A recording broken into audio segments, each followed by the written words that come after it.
രചനകൾ ധാരാളമുണ്ട്. അതിലൊക്കെ കവിതകളുണ്ട്. നബി സല്ലല്ലാഹു അലൈഹി വസല്ലമ തങ്ങളെപ്പറ്റി ലോകത്തിൻ്റെ വിവിധ ഭാഗങ്ങളിൽ എത്രയോ കാലങ്ങളായി തന്നെ എത്രയോ ആളുകൾ നമുക്ക് സുപരിചിതരായവരും അല്ലാത്തവരുമായ ആളുകൾ മൗലിദുകളും ഖസീദുകളുമൊക്കെ ധാരാളം രചിച്ചിട്ടുമുണ്ട്. നമുക്കിവിടെയുള്ള ഒരല്പ സമയത്തിൽ അത്തരം ചില രചനകളിലൂടെയൊക്കെ അതിൻ്റെ സവിശേഷതകളിലേക്ക്, അത്തരം ചർച്ചകളിലേക്കുള്ള ഒരു എത്തിനോട്ടം, ചില കാര്യങ്ങളൊക്കെയാണ് ഇവിടെ സംസാരിക്കാൻ ആഗ്രഹിക്കുന്നത്. അതിനുവേണ്ടി നമുക്കിന്ന് ഇവിടെ ഉള്ളത് നമ്മുടെ അഷ്റഫ് സഖാഫി പള്ളിപ്പുറം ഉസ്താദ്, അതുപോലെ അസ്ലം ഫലാഹി, രണ്ടുപേരുമാണ്. ഈ വിഷയത്തിൽ പ്രത്യേക പഠനം നടത്തിയിട്ടുള്ളവരാണ് എന്ന നിലക്കാണ് അവർ രണ്ടുപേരെയും ഈ പരിപാടിയിലേക്ക് ക്ഷണിക്കപ്പെട്ടിട്ടുള്ളത്. രണ്ടുപേരെയും ഞാൻ ഈ പരിപാടിയിലേക്ക് സ്വാഗതം ചെയ്യുന്നു. നിങ്ങളെല്ലാവരെയും ഒരല്പസമയം ഈ മൗലിദുകളുടെയും ഖസീദകളുടെയും ഒക്കെ ലോകത്തിലേക്ക് സ്വാഗതം ചെയ്യുക കൂടി ചെയ്തുകൊണ്ട് നമ്മുടെ സംഭാഷണത്തിലേക്ക് പ്രവേശിക്കാമെന്ന് കരുതുന്നു. സഖാഫി ഉസ്താദിനോടാണ് ഞാൻ സംസാരിക്കാൻ ആഗ്രഹിക്കുന്നത്. നമ്മൾ ഇവിടെ പറഞ്ഞതിപ്പം മൗലിദിനെ പറ്റി നമുക്ക് സംസാരിക്കാം എന്നാണ്. മൗലിദുകൾ ഒരുപക്ഷെ അമലുൽ മൗലിദ്, നബിദിനാഘോഷം വന്നതിന് ശേഷം അതിലൊരു പ്രധാനമാണല്ലോ മൗലിദുകൾ എന്നുള്ളത്. നമുക്ക് കുറേ ആമുഖങ്ങളിലേക്ക് പോകേണ്ടതുണ്ട്. സമയപരിമിതി മൂലം ഞാനൊന്ന് പെട്ടെന്ന് വിഷയത്തിലേക്ക് പ്രവേശിക്കുകയാണ്. മൗലിദുകൾ എന്ന് നമ്മൾ പറയുമ്പോൾ തന്നെ ആ വാക്കിൻ്റെ അർത്ഥം, നമ്മൾ സ്വർപ്പൊക്കെ പഠിക്കുമ്പോൾ മൗലിദ് എന്ന വാക്കിൻ്റെ ഒരു അർത്ഥം നമ്മൾ ചിന്തിക്കും. നമ്മൾ ഈ നബി സല്ലല്ലാഹു അലൈഹി വസല്ലം തങ്ങളെ പറ്റി പറയുന്ന ഈ രചനയ്ക്ക് എന്തുകൊണ്ടാണ് അതിന് മൗലിദ് എന്ന് പേര് പറയണത്? ആ ഒരു വാക്ക് എങ്ങനെയാണ് വരുന്നത്? അതൊന്ന് ജസ്റ്റ് ഒന്ന് പറയാം. ബിസ്മില്ലാഹിർ റഹ്മാനിർ റഹീം. അൽഹംദുലില്ലാഹ് വസ്സലാത്തു വസ്സലാമു അലാ സയ്യിദിനാ മുഹമ്മദിൻ വ ആലിഹി വസ്വഹ്ബിഹി അജ്മഈൻ. പ്രിയ സുഹൃത്ത് ചോദിച്ചിട്ടുള്ളത് മൗലിദ് എന്നത് നമുക്കൊക്കെ സുപരിചിതമായ വലദ യലിദു എന്ന ഫീലിൻ്റെ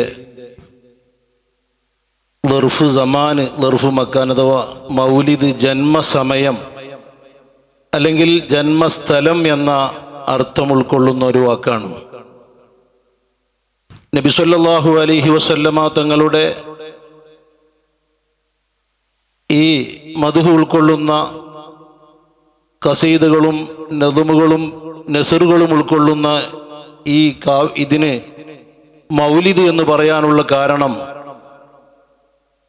ഭൂരിഭാഗവും അതിൽ ചർച്ച ചെയ്യപ്പെടുന്നത് നബി സല്ലല്ലാഹു അലൈഹി വസല്ലമ തങ്ങളുടെ ജന്മസമയത്തും ജന്മസ്ഥലങ്ങളിലും അതുപോലെ ഇർഹാസാത്തുകൾ എന്ന് സാങ്കേതികമായി നമ്മുടെ മഹാന്മാരായ പണ്ഡിതന്മാർ പറഞ്ഞ ആ വിഷയങ്ങളാണ് കൂടുതൽ ഉൾക്കൊള്ളുന്നത് എന്നുകൊണ്ടാണ് മൗലിദ് എന്ന് ഇതിന് നാമകരണം നൽകപ്പെടാനുള്ള കാരണമെന്ന് മഹത്തുക്കളായ ഉലമാക്കൾ ചൂണ്ടിക്കാണിച്ചത് കാണാൻ കഴിയും. അതേസമയം അള്ളാഹുവിൻ്റെ റസൂലിൻ്റെ സീറകൾ മൊത്തത്തിൽ ഉൾക്കൊള്ളുന്നതിനും മൗലിദ് എന്ന പ്രയോഗം കാണാൻ കഴിയും. ഉദാഹരണം, നാസിറുദ്ദീനുൽ ദിമഷ്കി റളിയല്ലാഹു അൻഹുവിൻ്റെ വിശാലമായ മൗലിദ് 8 വാള്യമുള്ള ജാമിഉൽ ആസാറിന് പോലും ബഹുമാനപ്പെട്ടവർക്ക് 3 മൗലിദിന്റെ ഗ്രന്ഥമുണ്ട് എന്ന് പറഞ്ഞത് കാണാൻ കഴിയും. അതിൽ വെറും ഇർഹാസാത്ത് മാത്രമല്ല ഉൾക്കൊള്ളുന്നത്. അപ്പോ ഇർഹാസാത്തുകളാണ് പിന്നെ ഫോക്കസ് ചെയ്തുകൊണ്ടാണ് കൂടുതലും ഈ രചനയുള്ളത്. അതുകൊണ്ടാണ് ഇതിന് മൗലിദ് എന്ന് നാമകരണം നൽകപ്പെടാനുള്ള കാരണം. പൊതുവെ മൗലിദ് രചനകളുടെ ഉള്ളടക്കത്തിൻ്റെ സവിശേഷത കൂടിയാണ് ഉസ്താദ് പങ്കുവച്ചത്. മൗലിദുകൾ എന്ന് പറയുന്നതിൽ പൊതുവെ നബി സല്ലല്ലാഹു അലൈഹി വസല്ലം തങ്ങളുടെ ജനന സമയത്തുള്ള അത്ഭുതങ്ങൾ, അതിൻ്റെ മുമ്പുള്ള ഇർഹാസാത്ത് എന്നുള്ള പദം കൊണ്ട് ഉദ്ദേശിച്ചത് ആണ് അതിന് മുമ്പുള്ളത്. അപ്പോൾ പ്രവാചകത്വത്തിന് മുമ്പേ ഉണ്ടായിട്ടുള്ള ആ അത്ഭുതങ്ങൾ ജനന സമയത്ത് മിക്കവാറും അതിനെ കേന്ദ്രീകരിച്ചു കൊണ്ടുള്ള സംഭവങ്ങളൊക്കെയാണ് കാര്യമായിട്ട് മൗലിദുകളിൽ പരാമർശിക്കുന്നത്. അനുഭവത്തിൻ്റെ മുമ്പുള്ള സംഭവം. അപ്പം അതിൻ്റെ ഇടയിൽ ഉസ്താദ് പറഞ്ഞു നളുമും അതുപോലെ നസറും കൂടിയിട്ടാണ് മൗലിദുകൾ എന്ന് പറയണത് എന്നാണ് പറയുന്നത്. അപ്പോൾ കവിതകൾ എന്ന് പറയുന്ന ഒരു പക്ഷേ ഈ മൗലിദ് രചനകൾക്ക് മുമ്പേ കവിതകൾ ഏത് സംസ്കാരത്തിലും ഏത് നാട്ടിലുണ്ട്. മനുഷ്യനെ വല്ലാതെ ആകർഷിക്കുന്നതാണ് കവിതകൾ. എത്രയോ കവിതകൾ വളരെ ജനസ്വാധീനം നേടിയതുണ്ട്. ഇപ്പോൾ എല്ലാവരോടും ഇവിടെ ഇരിക്കുന്ന ഈ സദസ്സിലെ മഹാഭൂരിപക്ഷ ആൾക്കാരോടും ഇപ്പോൾ നബിനെ പറ്റിയുള്ള ഒരു കവിത, ഒരു ഖസീദ പറയാമോ എന്ന് വെച്ചാൽ ഇമാം ബുസ്രിനെ കാര്യം പറയാം. അപ്പോൾ എന്നതുപോലെ എല്ലാവർക്കും പരിചിതമായ ഒന്നാണ്. പക്ഷേ ഖസീദകൾക്കും ഒരുപാട് പഴക്കങ്ങളുണ്ട് എന്ന് മാത്രമല്ല, ഇപ്പോൾ നമ്മളിപ്പോൾ സബൂൽ മുഅല്ലഖാത്ത് ജാഹിലിയ കാലത്തെ കവിതകളൊക്കെ ഇപ്പോഴും പഠിപ്പിക്കപ്പെടാൻ മാത്രം, അത് അറബി ഭാഷയുടെ ഒരു പ്രത്യേകത കൂടിയാണ്, അത് ഇന്നും പഠിപ്പിക്കപ്പെടുന്നു എന്നത്. അപ്പോൾ ഈ മൗലിദിൻ്റെ ഭാഗമായ ഈ നദമുകളെ, അതിൻ്റെ കവിതകളെ പറയുമ്പോൾ ഖസീദ കൂടി അവിടെ ഒന്ന് പറയണമെന്ന് തോന്നുന്നു. ജാഹിലിയ കാലത്ത് തന്നെ നബിനെ പറ്റി പറയുന്നത് എന്നതിലേക്ക് നമുക്ക് അതിലേക്ക് വരാം. പക്ഷേ അതിൻ്റെ മുമ്പ് തന്നെ ധാരാളം ഉണ്ടല്ലോ പൊതു സവിശേഷത. ആ അന്നത്തെ ഒരു കവിതയുടെ അതിൻ്റെ ഒരു രീതികളൊക്കെ ഒന്ന് സംസാരിക്കും. ബിസ്മില്ലാ അൽഹംദുലില്ലാ സ്വലാത്തു വസ്സലാമു അലാ റസൂലില്ലാ അലാ ആലിഹി വസ്സഹ്ബിഹി അജ്മഈൻ അമ്മാ ബഅദ്. നിങ്ങളുടെ ചോദ്യത്തിൽ പ്രധാന വശം നമ്മൾ മനസ്സിലാക്കേണ്ടത്, കവിതകളെന്നത് ഒരു സംസ്കാരത്തിൻ്റെ അടയാളങ്ങളാണ്. ഒരു സമൂഹത്തിൻ്റെ സംസ്കാരം, സമൂഹത്തിൻ്റെ ചിന്തകൾ, സംസ്കാരം, അതുപോലെ ഇമാജിനറി, ഇതൊക്കെ എന്താണെന്ന് കൃത്യമായി വരച്ചു കാട്ടുന്നതാണ് കവിതകൾ. അപ്പോൾ ജാഹിലിയത്തിൻ്റെ എല്ലാ സംസ്കാരവും കൃത്യമായി വരച്ചു കാട്ടുന്നതാണ് ജാഹിലിയ കവിതകൾ. ജാഹിലിയ കവിതകൾ എന്ന് ഉദ്ദേശിക്കുന്നത് പ്രധാനമായും ഇസ്ലാമിന് മുമ്പ് ഒരു 150 വർഷം ആ ഘട്ടത്തിലുള്ള കവിതകളാണ് പൂർണ്ണമായും ക്രോഡീകരിക്കപ്പെട്ടതായിട്ട് അബ്ബാസിയ കാലഘട്ടത്തിലാണ് നടക്കുന്നത്. ഏതായാലും ആ കാലഘട്ടത്തിലെ കവിതകളുടെ ഒരു കാര്യമാണ് പരിശോധിച്ച് നോക്കിയാൽ കവിതകൾക്ക് വലിയ സ്വാധീനമുണ്ട്. അതുകൂടി മനസ്സിലാക്കണം. ഇന്ന് സോഷ്യൽ മീഡിയക്ക് ഏത് പ്രാധാന്യമാണോ ഒരു പാർട്ടിയെ അല്ലെങ്കിൽ ഒരു രാജ്യത്തെ, ഒരു പ്രസ്ഥാനത്തെ വളർത്തുന്നതിലും ഈ സമൂഹത്തിനിടയിൽ ജീവസുറ്റതായി നിലനിർത്തുന്നതിലും ഇന്ന് സോഷ്യൽ മീഡിയക്ക് എന്ത് പവറുണ്ടോ അത് അന്ന് കവിതകൾക്കായിരുന്നു. അപ്പോൾ ജാഹിലിയ എന്ന് പറയുമ്പോൾ ചില ആളുകൾ മനസ്സിലാക്കും ജാഹിലിയത്ത് ഒന്നും അറിഞ്ഞുകൂടാത്ത, അക്ഷരാഭ്യാസമില്ലാത്ത ജാഹിലിയത്തല്ലല്ലോ നമ്മൾ ഉദ്ദേശിക്കുന്നത്. അപ്പം അതിനിപുണരായ, സാഹിത്യത്തിൽ അതിനിപുണരിൽ നിപുണർ അക്കാലത്തുണ്ടായിരുന്നു എന്ന് മാത്രമല്ല, ചരിത്രഗ്രന്ഥങ്ങളിൽ കാണാം ഒന്നും അറിയാത്തവർ പോലും തങ്ങളുടെ ഗോത്രമഹിമയും കുലമഹിമയും ഉള്ളതുകൊണ്ട് തന്നെ അതൊരു അത്യാവശ്യമായിട്ടുള്ള ഒരു കാര്യമായതുകൊണ്ട് അതവൾ മനഃപ്പാടമാക്കി വാമൊഴിയായി ഈ കവിതകളെ കൊണ്ടുവരുന്നിരുന്നു. ഏതായാലും ജാഹിലിയത്തിൻ്റെ പ്രധാനമായിട്ടുള്ള ബലഹീനതകൾ 3 ഒന്ന് ലഹരിയാണ്, മറ്റൊന്ന് സ്ത്രീയാണ്, മറ്റൊന്ന് യുദ്ധമാണ്. ഇതുമായി ചുറ്റിപ്പറ്റി നിൽക്കുന്നതാണ് എല്ലാ വിഷയങ്ങളും തന്നെ പറയാം. ഉദാഹരണത്തിന് സ്ത്രീവർണ്ണന, അവർക്ക് യാതൊരുവിധ നിയമസംഹിതകളോ സംസ്കാരമോ ധാർമ്മികതയോ എല്ലാം അവർ തന്നെ തീരുമാനിക്കുന്നതാണല്ലോ. അപ്പോൾ സ്വാഭാവികമായിട്ട് ഒരു സ്ത്രീവർണ്ണന, അതിരറ്റ സ്ത്രീവർണ്ണന, ആർക്കും എന്തും പറയാമെന്നുള്ളത്. ലൈല വമാ ലൈല വലം അറ മിസ്ലഹ ബൈനസ്സമാ വൽ അർളി താത്വികാസി, ലൈലയെ പോലെ മുടികെട്ടിയ ഒരു പെണ്ണിനെ ഞാൻ ലോകത്ത് കണ്ടിട്ടില്ല. ഇങ്ങനെയൊക്കെ എന്തും വർണ്ണിക്കും. അത് ചിലത് നമുക്ക് പറയാൻ പോലും കഴിയാത്ത അശ്ലീലം. അങ്ങനെ ഒരു വശം. അതിനപ്പുറത്ത് മറ്റൊരു വശം യുദ്ധങ്ങളാണ്. യുദ്ധങ്ങളുടെ ഭാഗമാണ് കുടിപ്പോരുകൾ. അപ്പോൾ അതിൻ്റെ ഭാഗമായിട്ട് സ്വന്തം കുലത്തിൻ്റെ, സ്വന്തം ഗോത്രത്തിൻ്റെ മഹിമകൾ, അനബിടുത്താരിക്കുൽ ബിശ്രി ബക്കിരി ബിഷർ, ഞാൻ ഇന്നോൻ്റെ മോനാണ് അല്ലെ പറയും. ഇതൻ വല്ലാഹി നർമിയഹും ബി ഹർബിൻ തുശീബുത്തിഫുല മിൻ കബിലിൽ മഷീബി, ഞങ്ങൾ കുട്ടികൾ നരമാറ്റിക്കുന്നതിന് മുമ്പ് നരപ്പിച്ച് കളഞ്ഞ യുദ്ധം നടത്തും. ഈ പ്രകോപനപരമായിട്ടുള്ളതും തീർത്തും ഫഹ്റുപരമായിട്ടുള്ള ഗോത്രമയിൽ. അതേസമയം ഹജുമുണ്ടാവും, മറ്റു ഗോത്രങ്ങൾ ആക്ഷേപിക്കുക, അതെന്ത് പറഞ്ഞും ആക്ഷേപിക്കുക. അതിനൊരു അതിരില്ല. കാരണം ഒരു മതമില്ല, ഒരു ധാർമ്മിക സംഹിതയില്ല. എന്തും പറയാം, എന്തും എഴുതാം എന്നുള്ള ഘട്ടമാണ്. രണ്ടാമത്. മൂന്നാമത് ലഹരിയാണ്. അത് നമുക്കറിയാം. ഇതാണ് ജാഹിലിയ കവിതകളുടെ പ്രധാന വിഷയം. ഇനി ജാഹിലിയ കവിതകൾക്കൊരു ഘടനയുമുണ്ട്. അത് ഏകദേശം കവികളും കൃത്യമായി സൂക്ഷിച്ചു പോരുന്നതാണ്. അതിൽ ഒന്നാമത്തത് ഇസ്തിത്റാദ് എന്നൊരു സംഗതി. അതായത് ഒരു വലിയ കവിതയിൽ ഒരാശയത്തെ പറയുന്നതിന് പകരം വ്യത്യസ്ത ആശയങ്ങൾ, ഒരു 2 വരി കടൽ പറഞ്ഞാൽ പിന്നെ അടുത്ത 2 വരി ആകാശമായിരിക്കും. ഇങ്ങനെ വ്യത്യസ്തമായിട്ടുള്ള വിഷയവൈജാത്യം ഇങ്ങനെ ഉണ്ടാവും. അതൊരു പ്രത്യേകതയാണ് ജാഹിലിയ കവിതകൾ. പിന്നെ മുഖദ്ദിമത്ത് ത്വലബിയ എന്നൊരു സംഗതിയുണ്ട്. എന്ന് പറഞ്ഞാൽ ഇന്ന് നമ്മൾ സോഷ്യൽ മീഡിയ ഉദാഹരിച്ചിട്ട് പറഞ്ഞാൽ ഇന്ന് ഒരാളുടെ ആശയം ഷെയർ ചെയ്യണമെങ്കിൽ ആളുകൾ കൂടുതൽ അക്സെപ്റ്റ് ചെയ്യുന്ന, വ്യൂസ് കിട്ടുന്ന കണ്ടന്റ് തമ്പനിലായിട്ടൊക്കെ കൊടുക്കും. അപ്പോൾ ആളുകൾ വേഗം കാണും. അതുപോലെ പണ്ടത്തെ ജാഹിലിയ കവിതകൾ പെട്ടെന്ന് ആളുകളിലേക്ക് ആകർഷിക്കപ്പെടാൻ തുടക്കത്തിൽ ലൈല, തുടക്കത്തിൽ ഒരു ഉനൈസ, അപ്പോൾ ഒരു വർണ്ണന അങ്ങ് വിട്ടുകൊടുക്കും. അപ്പോൾ ഇങ്ങനൊരു മുഖദ്ദിമ ഇട്ടിട്ട് അവരുടെ കാര്യം പറയും. ഇപ്പം ഇങ്ങനെയുള്ള പ്രധാനമായും സ്ത്രീവർണ്ണയിൽ ഒതുങ്ങുന്ന ഒരു മുഖദ്ദിമുണ്ടാവും. അതാണ് മറ്റൊരു ഘടന. പിന്നെ ഷെക്കിലുകൾ ഉപയോഗിക്കുന്നത് പരമാവധി പരിചിതമല്ലാത്ത ഷെക്കിലുകളൊക്കെ ഉപയോഗിച്ച് ഈ റജിസ് എന്നുള്ള നമ്മൾ മനസ്സിലാക്കുന്ന ജാഹിലിയത്തിൻ്റെ കവിതയുടെ പ്രത്യേകത എന്ന് വെച്ചാൽ അവരുടെ പ്രകൃതിയിലും അവരുടെ സകല സമയങ്ങളിലും അവർ കവിതയായിട്ട് ചിന്തിക്കും. എന്നാൽ അവർക്ക് അവരുടെ പ്രകൃതിപരമായി അവരുടെ ജീവിതത്തിൽ ഉണ്ടാകുന്ന പല സംഭവങ്ങളും അവർക്ക് താളമായി തോന്നും. അപ്പോൾ റജിസ് എന്നുള്ള ബഹർ തന്നെ വന്നത് റസൂലുള്ളാഹിൻ്റെ മാവറദി ഉദ്ധരിച്ചൊരു ഹദീസിൽ തന്നെ കാണാം.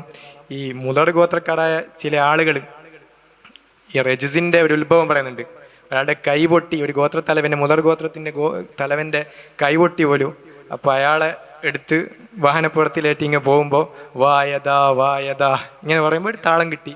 അത് സ്വാഭാവികമായിട്ട് റജിസായി. അങ്ങനെ അതിൽ നിന്ന് പരിണമിച്ച് അതിൽ നിന്ന് വ്യത്യസ്ത തലങ്ങളിലേക്ക്. അപ്പോൾ അവരുടെ സകലമായ സമയങ്ങളിലും സകല സംഭവങ്ങളൊക്കെ അവരൊരു കവിതയെ കണ്ടെത്തും. അപ്പോൾ അവരന്ന് കാണുന്ന സകലത്തിലും അവർ കവിതയെ കണ്ടെത്തി. പ്രധാനമായും അവിടെ കാണുന്നത് യുദ്ധമാണ്, പെണ്ണാണ്, ലഹരിയാണ്. അതിലെല്ലാം അവർ കവിതയും സാഹിത്യത്തെയും കണ്ടെത്തി. ചരിത്രം, അവരുടെ ചരിത്രത്തിൻ്റെ ഒരു കണ്ണാടി കൂടിയാണ് കവിതകൾ എന്നർത്ഥം. അന്നത്തെ സംസ്കാരവും മറ്റുമൊക്കെ നമുക്ക് അറിയാനും പലരും പല ഗവേഷണങ്ങളും ഈ ജാഹിലിയ കവിതയിൽ നടത്തുന്നുണ്ട്. ഇന്ത്യയും പൗരാണിക കാലത്ത് ഇന്ത്യയും അറബ് രാജ്യങ്ങളും തമ്മിലുള്ള വാണിജ്യ ബന്ധം എന്നൊക്കെ പറഞ്ഞിട്ട് നമ്മുടെ ഇമ്രഉൽ ഖൈസിന്റെ ഫുൽഫുലിന്ന് കുരുമുളക് എന്ന് അവർ പരാമർശിച്ചത് ഇവിടുന്ന് കുരുമുളക്. ഇന്ത്യൻ ഹിസ്റ്ററിയിൽ പല ആളുകളും അത് രചനാപരമായിട്ട് പല ആളുകളും അവലംബമായിട്ട് ഈ ജാഹിലിയ കവിത കൊടുക്കുന്നത്. അതെ അത് അത്തരം ഒരു വലിയ ഗവേഷണത്തിന് കൂടി സാധ്യതയുള്ള സംഭവങ്ങളാണ്. അവരുടെ മുഅല്ലഖാത്ത് നോക്കിയാൽ തന്നെ എൻ്റെ മൊത്തമായിട്ടൊരു ഘടന വന്നു. അതുപോലെ ഇമ്രുൽ ഖൈസിന്റെ ആ ഒരു കവിത നോക്കിയാൽ തന്നെ ഉനൈസയാണ് പ്രധാന വിഷയം. അത് എല്ലാ കവിതയിലും നമ്മൾ പറഞ്ഞ പോലെ എല്ലാത്തിലും ഒരു പെണ്ണ് ഈ തമ്പിനയിൽ കൊടുത്ത് ആകർഷിക്കുന്ന ദിക്റുല്ലാത്തുലാൽ അതും ഒരു നഷ്ടപ്രണയമായിരിക്കും. ഒരു ശരിയായ ലാഭമായ പ്രണയമല്ല, നഷ്ടപ്പെട്ടു പോയ ഏതോ നഷ്ടപ്പെട്ടതിനാണ് കൂടുതൽ. സാഹിത്യത്തിൽ പലപ്പോഴും നമ്മൾ ചിന്തിക്കാൽ ഇപ്പൊ ഷേക്സ്പിയറിന്റെ 4 ട്രാജഡികളാണ്. ട്രാജഡികൾക്കും നഷ്ടങ്ങൾക്കും ആളുകൾക്ക് കൂടുതൽ ആകർഷണം തോന്നും. സന്തോഷങ്ങളും അതേപോലെ തന്നെ വിജയങ്ങളൊന്നും കൂടുതൽ നഷ്ടങ്ങളും വിഷമങ്ങളും പ്രണയ വിരഹവേദനയൊക്കെയാണ് ആളുകൾക്ക് കൂടുതൽ ആകർഷണവും ആസ്വാദകരമായിട്ടുണ്ടാവും. അപ്പോൾ അതവർ നന്നായി മുതലെടുത്തു എന്ന് തന്നെ പറയാം. വിരഹം പറഞ്ഞു വേണം, വിരഹവേദന പറയുക എന്നുള്ളത് അത് ഒരു ഇതാണല്ലോ. നമ്മൾ ഉസ്താദ് മൗലിദിനെ പറ്റിയാണ് സംസാരിച്ചുകൊണ്ടിരുന്നത്. ഈ മൗലിദുകൾ എന്ന ഒരു പേരിൽ ഒക്കെ ഒരു രചന വരിക എന്നുള്ളത് ചിലപ്പോൾ പിൽക്കാലത്ത് സംഭവിക്കും. അങ്ങനെ എന്തെങ്കിലും, അതായത് ഏറ്റവും ഒരു പഴക്കം ചെന്ന നമ്മുടെ അറിവിൽ നമുക്ക് ഏറ്റവും ചിലപ്പോൾ ഏറ്റവും ആദ്യത്തെ മൗലിദ് ഏതാണ് അല്ലെങ്കിൽ ഏറ്റവും ആദ്യത്തെ ഖസീദ ഏതാണ്, ഇതൊന്നും നിർണ്ണയിക്കാൻ, അതൊക്കെ ജീവിതത്തിൻ്റെ ഭാഗമാണല്ലോ. അപ്പോൾ അത് ഇന്നത് നിർണ്ണയിക്കാനൊന്നും നമുക്ക് ചിലപ്പോൾ സാധിച്ചോണമെന്നില്ല. എന്നാൽ കൂടി ഒരു ഉസ്താദിൻ്റെ ഒരു അന്വേഷണത്തിൽ നമുക്ക് ഈ മൗലിദുകൾ എന്ന പേരിൽ തന്നെ ഉണ്ടായിട്ടുള്ള ആദ്യത്തെ രചന എവിടെയായിരിക്കും പ്രത്യക്ഷപ്പെട്ടത്, എങ്ങനെയാണെന്നോ എന്ന് പറഞ്ഞാൽ. മൗലിദുകൾ മദ്ഹുൻ നബി എന്ന് പറയുന്നതും ഒക്കെ ഹിജ്റയുടെ 300-ന്റെ മുമ്പ് അഥവാ സ്വഹാബത്തിൻ്റെ കാലത്തു തന്നെ നടന്നിരുന്നു എന്നത് നാം മനസ്സിലാക്കിയതാണ്. അതേസമയം മൗലിദ് എന്നത് ഒരു ഖാസായ ഒരു നാമമാണ്. അമലുൽ മൗലിദ് ഇത്വാമു ത്വാമും മധുഹും എല്ലാം ഉൾക്കൊള്ളുന്നതിനാണ് അമലുൽ മൗലിദ് എന്ന് പറയുന്നത്. അതേസമയത്ത് ഖിറാത്തുൽ മൗലിദ് എന്നത് അമലുൽ മൗലിദിൻ്റെ ഒരു ഭാഗമാണ്. മൗലിദ് നബി സല്ലല്ലാഹു അലൈഹി വസല്ലമ തങ്ങളുടെ ഇർഹാസാത്തുകളും മറ്റും ഉൾക്കൊള്ളുന്ന കവിതകളും ഗദ്യങ്ങളും പദ്യങ്ങളുമായി കൊണ്ട് ഉണ്ടാക്കിയ ആ രചനകൾക്ക് ഖാസായിട്ട് പറയുന്ന നാമമാണ് മൗലിദ്. അത് അനേകം പണ്ഡിതന്മാർ രചിച്ചതായി നമുക്ക് കാണാൻ കഴിയും. മൗലിദുകളെ പറ്റിയുള്ള രചന തന്നെ ഏതെല്ലാം മൗലിദുകളാണ് രചിച്ചിട്ടുള്ളത് എന്നതിനെക്കുറിച്ച് തന്നെ ബഹുമാനപ്പെട്ട ഖത്വാനി റളിയല്ലാഹു അൻഹുവിനെ പോലെയുള്ള മഹാന്മാർ ഒരു കിതാബ് തന്നെ രചിച്ചിട്ടുണ്ട്. അതിൽ 125ഓളം മൗലിദുകളെ കുറിച്ച് ബഹുമാനപ്പെട്ടവർ പരാമർശിച്ചതായി കാണാൻ കഴിയും. താലിഫുൽ മൗലിദിയ എന്ന പേരിൽ അറിയപ്പെടുന്ന ഗ്രന്ഥമാണത്. അദ്ദുററുൽ മുനല്ലം ഫി മൗലിദിൻ നബിയിൽ മുഅല്ലം എന്ന ഗ്രന്ഥം അബുൽ അബ്ബാസിൽ ആസിഫി റളിയല്ലാഹു അൻഹു ഹിജ്റ 633 വഫാത്തായ, അതുപോലെ അദ്ദേഹത്തിൻ്റെ മകൻ അബുൽ ഖാസിമുൽ ആസിഫി 677 വഫാത്തായ ആ രണ്ട് മഹാന്മാർ കൂടി രചിച്ച ഗ്രന്ഥമാണ്. അദ്ദേഹം അതിൽ കാലപ്പഴക്കം കൊണ്ട് ആദ്യമായി എണ്ണുന്ന ഗ്രന്ഥം.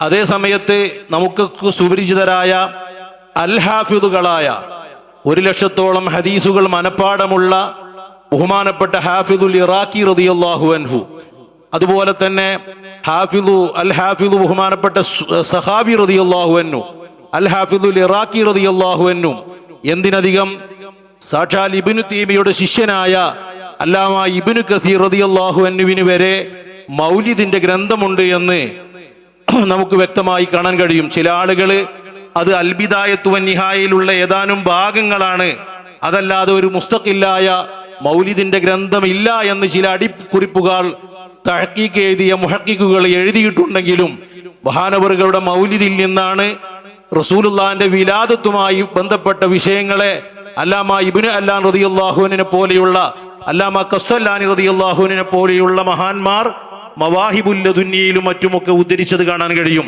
അപ്പൊ ഇബ്നു കസീർ റഹിമഹുല്ലാ, ഹാഫിദുൽ ഇറാഖി, ഹാഫിദുൽ സഖാവി പോലെയുള്ള നാസിറുദ്ദീൻ ദിമഷ്കി, നേരത്തെ നമ്മൾ പറഞ്ഞല്ലോ, നാസിറുദ്ദീൻ ദിമഷ്കി എന്നത് ബഹുമാനപ്പെട്ടവർക്ക് 3 മൗലിദിന്റെ ഗ്രന്ഥം ബഹുമാനപ്പെട്ടവർ രചിച്ചിട്ടുണ്ട്. അവരൊക്കെ ഇബ്നു തൈമിയെ അംഗീകരിക്കുന്നവർ കൂടിയാണ്. അർ-റദ്ദുൽ വാഫിർ എന്ന ഗ്രന്ഥം എഴുതിയ ആളാണ്. പക്ഷേ അതേസമയം അള്ളാഹുവിൻ്റെ റസൂലിൻ്റെ മൗലിദ് ബഹുമാനപ്പെട്ടവര് നമ്മൾ സാധാരണ ഉദ്ധരിക്കാറുള്ള ഇദാ കാന ഹാദാ കാഫിറൻ ജഅദമുഹു വതബ്ബത യദാഹു ഫിൽ ജഹീമി മുഖല്ലദ, അത് അദ്ദേഹത്തിന്റെ അൽ മൗലിദ് സ്വാഫി എന്ന ഗ്രന്ഥത്തിൽ നിന്നാണ് പിൽക്കാലത്തുള്ള ബഹുമാനപ്പെട്ട ഇമാമുകളൊക്കെ ഉദ്ധരിച്ചിട്ടുള്ളത്. അതുപോലത്തെ അദ്ദേഹത്തിന്റെ അൽ ലഫ്ദുർ റായിക്ക്, അങ്ങനെയുള്ള ഒരുപാട് മഹാന്മാർ, നമ്മൾ എന്തിനധികം പറയുന്നു, തജ്വീദിന്റെ വിഷയത്തിൽ, ഉലൂമുൽ ഖുർആന്റെ വിഷയത്തിലുമൊക്കെ ബൃഹത്തായ സംഭാവനകൾ നൽകിയ ബഹുമാനപ്പെട്ട ജസിരി റഹിമഹുല്ലാ, നമ്മുടെ ജസിരിയുടെ മുസന്നിഫ്, ബഹുമാനപ്പെട്ടവർക്ക് അത്താരീഫ്, അർഫു താരീഫ് എന്ന 2 ഗ്രന്ഥങ്ങൾ ബഹുമാനപ്പെട്ടവർ ഈ വിഷയകമായി രചിച്ചിട്ടുണ്ട്. അങ്ങനെ ഒട്ടനേകം പൗരാണികരായ ഇമാമുകൾ ധാരാളം രചനകൾ ഈ വിഷയത്തിൽ നടത്തിയത് നമുക്ക് കാണാൻ കഴിയും. ഇപ്പോൾ ഉസ്താദ് ഒരു പൂ ചോദിച്ചപ്പോൾ പൂക്കാലം തന്നു എന്ന് പറഞ്ഞ പോലെ ഇത് യഥാർത്ഥത്തിൽ ഇതൊന്ന് വളരെയധികം ശ്രദ്ധിക്കേണ്ട ഒരു കാര്യമാണ്. നമ്മൾ ഇപ്പോൾ മൗലിദുകൾ എന്ന് പറഞ്ഞാൽ ചില വാറോലകൾ മാത്രമാണ്, അത് അഡ്രസ്സില്ലാതെ ആരൊക്കെ എഴുതിയത് അങ്ങനെയുള്ള മാത്രമാണ്. ഈ സോഷ്യൽ മീഡിയ പ്രചാരണവും വഹാബികളുടെ കടുത്ത ഈ പ്രചരണങ്ങൾ മൂലം ഒരുപാട് ആൾക്കാർ അതിൽ പെട്ടുപോയിട്ടുണ്ട്. അപ്പോൾ ഇത് വേണോ വേണ്ടാന്നാക്കിയാൽ കുഴപ്പമില്ലല്ലോ, ഇങ്ങനെയൊക്കെയുള്ള ഒരു സംസാരത്തിലൂടെയാണ് ഒരു പൊതുബോധം അങ്ങനെ സൃഷ്ടിച്ചെടുക്കാനുള്ള ബോധപൂർവ്വ ശ്രമമുണ്ട്. അതിനുള്ളൊരു ശക്തമായ തിരുത്താണ്. കാരണം നമുക്ക് പരിചിതരായ, നമ്മൾ കേട്ട് ശീലിച്ച വലിയ ഹാഫിളുകൾ, മുഹദ്ദിസുകൾ, ഹദീസിൻ്റെ ലോകത്ത് വലിയ സേവനം ചെയ്ത ആൾക്കാരെയാണ് പുസ്തകം എണ്ണിപ്പറഞ്ഞതൊക്കെ. ഞാൻ അവരുടെ കൂടുതൽ ഡീറ്റെയിൽസ് പറയല്ല, ഇവിടെ നമ്മളെ സദസ്സിന് തന്നെ ബോധ്യം ഉണ്ടായിരിക്കും. അപ്പോൾ അത്തരം ആളുകൾ പോലും കൈവച്ച ഒരു മേഖലയാണ് ഈ മൗലിദ് രചനകൾ എന്ന് വലിയ ഒരു പക്ഷേ അത് പുതിയ അറിവേ. കാരണം ആർക്കും നമുക്ക് അന്വേഷിച്ചാൽ നമ്മുടെ അന്വേഷണത്തിൽ കണ്ടെത്താൻ സാധിക്കുമെങ്കിലും അത് പുതിയ അറിവ്, കാരണം ഈ പ്രചാരണം മൂലം, ഈ വിമർശന പ്രചാരണം മൂലം അതൊരു പുതിയ അറിവായിരിക്കും എന്നാണ് ഞാൻ തോന്നുന്നത്. എന്ന് മാത്രമല്ല, ഈ അർഫു താരീഫ് എന്ന മൗലിദ് ആയിരക്കണക്കിന് പണ്ഡിതന്മാരുടെ സവിധത്തിൽ വെച്ചുകൊണ്ട് നബി സല്ലല്ലാഹു അലൈഹി വസല്ലം തങ്ങൾ ജനിച്ച മക്കത്തുൽ മുക്കറമയിൽ അറിയപ്പെട്ട സ്ഥലത്ത് വെച്ചുകൊണ്ട് ജനന സമയത്ത് പ്രത്യേകം പാരായണം ചെയ്തിരുന്നു എന്ന് ഒരുപാട് ഉദ്ധരണികൾ, അതിന് ബഹുമാനപ്പെട്ട സൈഫുൽ അസ്രി എന്ന ഇപ്പോൾ ജീവിച്ചിരിക്കുന്ന ഒരു പണ്ഡിതൻ ഒരുപാട് ഉദ്ധരണികൾ വെച്ചുകൊണ്ട് അൽ ബിദഉൽ ഇളാഫിയ എന്ന ഗ്രന്ഥത്തിൽ ബഹുമാനപ്പെട്ടവർ വിശദമായിട്ട് അതിന് ഉദ്ധരണികൾ കൊണ്ടുവന്നിട്ടുണ്ട്. അത് നോക്കിയാൽ കാണാം. മക്കത്തും മൗലിദില്ലല്ലോ എന്നൊക്കെ ഉള്ളത് അങ്ങനെ ചോദിക്കപ്പെടാറുണ്ട്. അതൊക്കെ ഈ വഹാബി വിപ്ലവത്തിന് ശേഷം ഉണ്ടായ സംഭവമാണ്. മക്കത്ത് നടന്നിരുന്ന മൗലിദിനെ പറ്റി പല ഇമാമുകളും സൂചിപ്പിച്ചിട്ടുണ്ട്. അപ്പം അതിൽ പാരായണം ചെയ്തിരുന്ന ഒരു മൗലിദാണ് ബഹുമാനപ്പെട്ട ഇമാം ജസരിയുടെ അർഫു താരീഫ് എന്നാണ് ഉസ്താദിന്റെ അല്ലേ. മുമ്പ് കാലത്ത് മാത്രമല്ല, അലവി മാലിക്കി അദ്ദേഹത്തിന്റെ മഫാഹിമു യജിബു അൻ തുസഹയിൽ പറയുന്നുണ്ട്, മക്കത്ത് 300 എല്ലാ ദിവസവും വർഷത്തിലെ മുഴുവൻ ദിവസങ്ങളിലും മൗലിദ് നടക്കുന്നുണ്ട്. അലിമഹൂമൻ അലിമഹു വ ജഹിലഹൂമൻ ജഹിലഹു എന്ന് ബഹുമാനപ്പെട്ടവർ മഫാഹിമിൽ പ്രത്യേകം പറഞ്ഞത് കാണാം. സാധുക്കളായ നമുക്ക് തന്നെ എത്രയോ മൗലിദിൻ്റെ മജ്ലിസുകളിൽ അവിടെ പങ്കെടുക്കാൻ കഴിഞ്ഞിട്ടുണ്ട്. പക്ഷേ ഉംറക്ക് പോയ സാധാരണക്കാരായ ആളുകൾക്ക് അത് എവിടെയൊക്കെയാണ് നടക്കുന്നത്, ഏതെല്ലാം കേന്ദ്രങ്ങളിലാണ് നടക്കുന്നതെന്ന് അറിയില്ല. രഹസ്യമായിട്ട് നടത്തുക എന്താ പറയാൻ പറ്റില്ല. അവിടുത്തെ ഭരണകൂട ഭീകരതയിൽ ഒരുപക്ഷെ അത്തരം നന്മകൾക്കൊന്നും പരസ്യമാക്കാനുള്ള ഇതുണ്ടാവില്ല. നമ്മൾ കസീദകൾ ജാഹിലിയത്തിലെ ഇതാണ് പറഞ്ഞത്. അതുപോലെ തന്നെ ഇസ്ലാമിന് ശേഷം ഒരുപക്ഷെ ഇവരുടെ ഈ വലിയ സാഹിത്യ വൈഭവത്തെയൊക്കെ ഇസ്ലാമാണ് നിർത്തിക്കളഞ്ഞത്. അങ്ങനെയൊക്കെയുള്ള ചില ഓറിയൻ്റലിസ്റ്റ് സാഹിത്യ നിരീക്ഷണങ്ങളുണ്ട്. കാരണം വിശുദ്ധ ഖുർആൻ എന്ന വലിയ സാഹിത്യം വന്നപ്പോൾ പിന്നെ അവിടെ കവിതകൾക്കൊന്നും പ്രസക്തിയില്ല. എങ്കിൽ കൂടി സ്വഹാബാക്കൾക്കിടയിൽ തന്നെ കവിതകളുണ്ട്. അതിൽ ഈ പറഞ്ഞ കേടുകൾ തീർത്തതും അതിൽ നബി സല്ലല്ലാഹു അലൈഹി വസല്ലമ തങ്ങളെ സംബന്ധിച്ച് പറയുന്നതൊക്കെ എല്ലാവരുടെ മനസ്സിലും ഹസ്സാൻ ഇബ്നു സാബിത്ത് കടന്നു വന്നിട്ടുണ്ടാവും. അങ്ങനെയുള്ള ഒന്ന് രണ്ട് കാര്യങ്ങളൊന്ന് പങ്കുവെക്കാം. ഇതിനു മുമ്പ് സ്വഹാബാക്കളെ പറയുന്നതിന് മുമ്പ് പ്രധാനമായിട്ടും അബ്ദുൽ മുത്തലിബ് എന്നോടെയും അബൂ ത്വാലിബിനെയും കൂടി ഓർക്കുന്നത് നന്നായിരിക്കും. അബ്ദുൽ മുത്തലിബാണല്ലോ അൽഹംദുലില്ലാഹില്ലദീ അഅ്താനി ഹദൽ ഗുലാമ ത്വയ്യിബൽ അർദാനി. ആ ഉപ്പാന്റെ മോനാണല്ലോ പിന്നെ അബൂ ത്വാലിബ്. നമ്മളെ മൗലിദുൻ നൂറിൽ അത് ഉദ്ധരിച്ചിട്ടുണ്ട്. അപ്പൊ അബൂ ത്വാലിബ് വലിയ കവിയായിരുന്നു എന്ന് പറയുന്നത്. അപ്പം മഹാനായ അലി റളിയല്ലാഹു തന്നെ പറയുന്നുണ്ട്, തഅല്ലമൂഹു വഅല്ലിമൂഹു ഔലാദകും ഫഇന്ന ഫീഹി ഇൽമുൻ കസീർ. ഒരുപാട് അറിവുകൾ അതിലുണ്ട്. അപ്പം ചില പണ്ഡിതന്മാർ ഗവേഷകർ പറയുന്നുണ്ട് 400ഓളം, മഹ്സമി പോലുള്ള ഗവേഷകർ പറയുന്നത് 400ഓളം ലിഖിതമായിട്ട് ഉള്ള അബൂ ത്വാലിബിന്റെ കവിതകൾ. അതെല്ലാം 1000ഓളം ഉണ്ടെന്ന് പറയും. ഏതായാലും റസൂലുള്ളാഹിനെ പുകഴ്ത്തിയിട്ടും ഒരുപാട് ഉണ്ട്. അപ്പൊ അത് പറയുമ്പോൾ നമ്മൾ മനസ്സിലാക്കേണ്ടത് ഇക്കാലത്ത് ഒരു നിരോധിത പാർട്ടിയെക്കുറിച്ച് സമൂഹത്തിലൊരു പൗരപ്രമുഖൻ, ഒരു വലിയ നേതാവ് ഒരു പോസ്റ്റ് ഫേസ്ബുക്കിൽ ഇടുന്നത് പോലെ ആയിരിക്കും അബൂ ത്വാലിബ് പാടുന്നത്.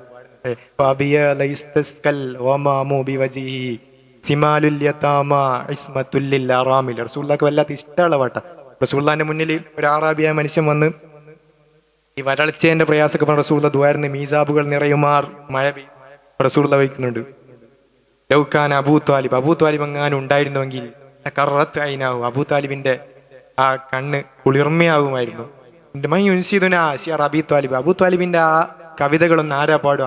അപ്പോ കാനൊക്കെ തുരിയതു എന്ന് പറഞ്ഞ് ഈ ബൈത്ത് അങ്ങോട്ട് പാടിക്കുന്നുണ്ട് അലി റളിയല്ലാഹു. റസൂലുള്ളാഹി വല്ലാണ്ട് സന്തോഷിച്ചു. അപ്പൊ റസൂലുള്ളാഹിക്കും കൂടി ഇഷ്ടപ്പെട്ട രചനകൾ, കാവ്യങ്ങൾ രചിക്കാൻ സ്വഹാബത്ത് എല്ലാത്തവർക്ക് പോലും കഴിഞ്ഞു. അതുപോലെ ഒരുപാട് നമ്മൾ വിചാരിക്കും അബൂ ത്വാലിബിന്റെ ആ മരണ സമയത്ത് റസൂലുള്ളാഹി ഇത്രത്തോളം അവർ ഈമാനിലേക്ക് തിരിച്ചു വരണം ആഗ്രഹിച്ചതിന്റെ ഒരു സംഗതി, അന്തൻ നബിയു മുഹമ്മദു കറമുൻ അഗറു മുസവ്വദു അന്തർ റസൂലു റസൂലുള്ളാഹി നഅലമുഹു അലൈക നുസില മിൻ ദിൽ ഇസ്സത്തിൽ കുതുബ് എന്നൊക്കെ പറഞ്ഞ് ഒരു സ്വഹാബി പാടുന്നത് പോലെയാ മൂപ്പർ പാടുന്നത്. അപ്പൊ ഇത്രയും സ്നേഹവും പിന്തുണ ആ ഒരു നിരോധിത ആ ബഹിഷ്കരണ കാലഘട്ടത്തിൽ ഒരാളെ കയ്യിൽ നിന്ന് കിട്ടുമ്പോൾ എത്രത്തോളം അപ്പോൾ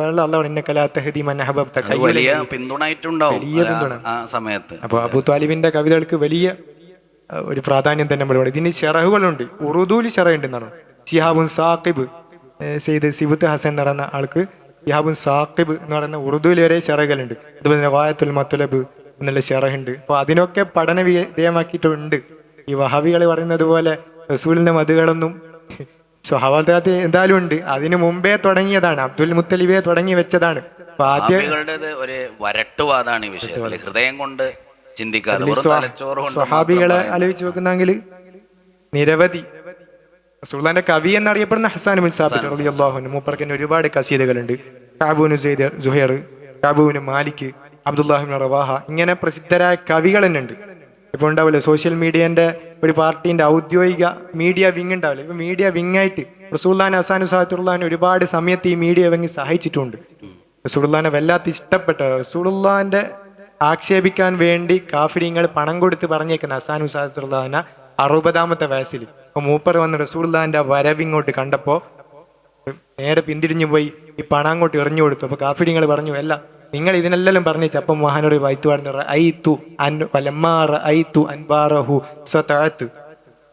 എന്നൊക്കെ പറഞ്ഞിട്ട് മഹാനോട്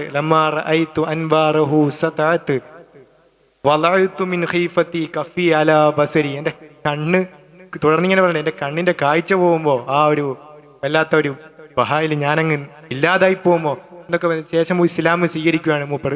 റസൂലുള്ളാഹിനെ വല്ലാണ്ട് ഇഷ്ടപ്പെട്ടു, റസൂലുള്ളാഹിനെ വല്ലാണ്ട് സഹായിച്ചു. റസൂലുള്ളാഹി ഒരിക്കലും ഒരു സദസ്സിലേക്ക് വരുമ്പോൾ സ്വഹാബാക്കളിൽ എഴുന്നേറ്റപ്പോൾ റസൂൽ ഇജിലിസു നിങ്ങൾ ഇരിക്കുന്നു പറഞ്ഞപ്പോൾ താൻ സാബിത്തുള്ളാഹുവിന് ഇരുന്നില്ല. അപ്പൊ മൂപ്പർ ഒരു കവിത അവിടെ മൂപ്പർ പറഞ്ഞു, അജിബ്തു ലിമൻ ലഹു കൽബും വആഖിലുൻ, ബുദ്ധിയും ഈ വിവരവും ഉള്ള ആൾക്കാർ, കൽബിലുള്ള ആൾക്ക് ഞാൻ അത്ഭുതപ്പെടുന്ന യറാഹാദൽ ജമാല വലായക്കും, ഈ മധുരമാധുര്യമുള്ള ഈ മനോഹാരിത കണ്ടിട്ട് എഴുന്നേൽക്കാൻ കഴിയുന്നില്ലല്ലോ. ഉഹുദ് യുദ്ധത്തിൽ വല്ലാത്ത പ്രയാസത്തിൽ മുസ്ലിങ്ങൾ ഇങ്ങനെ നിൽക്കുമ്പോൾ ഈ കാഫിരിങ്ങൾ ഒരു വെല്ലുവിളിയുടെ അടുത്ത വർഷം കാണാം എന്നുള്ളൊരു വെല്ലുവിളിയുടെ വലിയ ഗാംഭീര്യത്തിൽ കുതിരയിൽ ഇങ്ങനെ പോകുമ്പോൾ റസൂലുള്ള പറയേണ്ട അസാൻ എന്തെങ്കിലും ഒന്ന് പാട് അസാൻ, വല്ലാതെ ആക്ഷേപം. അപ്പോൾ അസാൻ റളിയല്ലാഹു ഒരൊറ്റ ബൈത്ത്, അതുവരെ സന്തോഷിച്ചിരുന്ന കാഫിരികളുടെ മുഖത്തൊക്കെ ഇരുട്ട് വീണു, മങ്ങിപ്പോയി.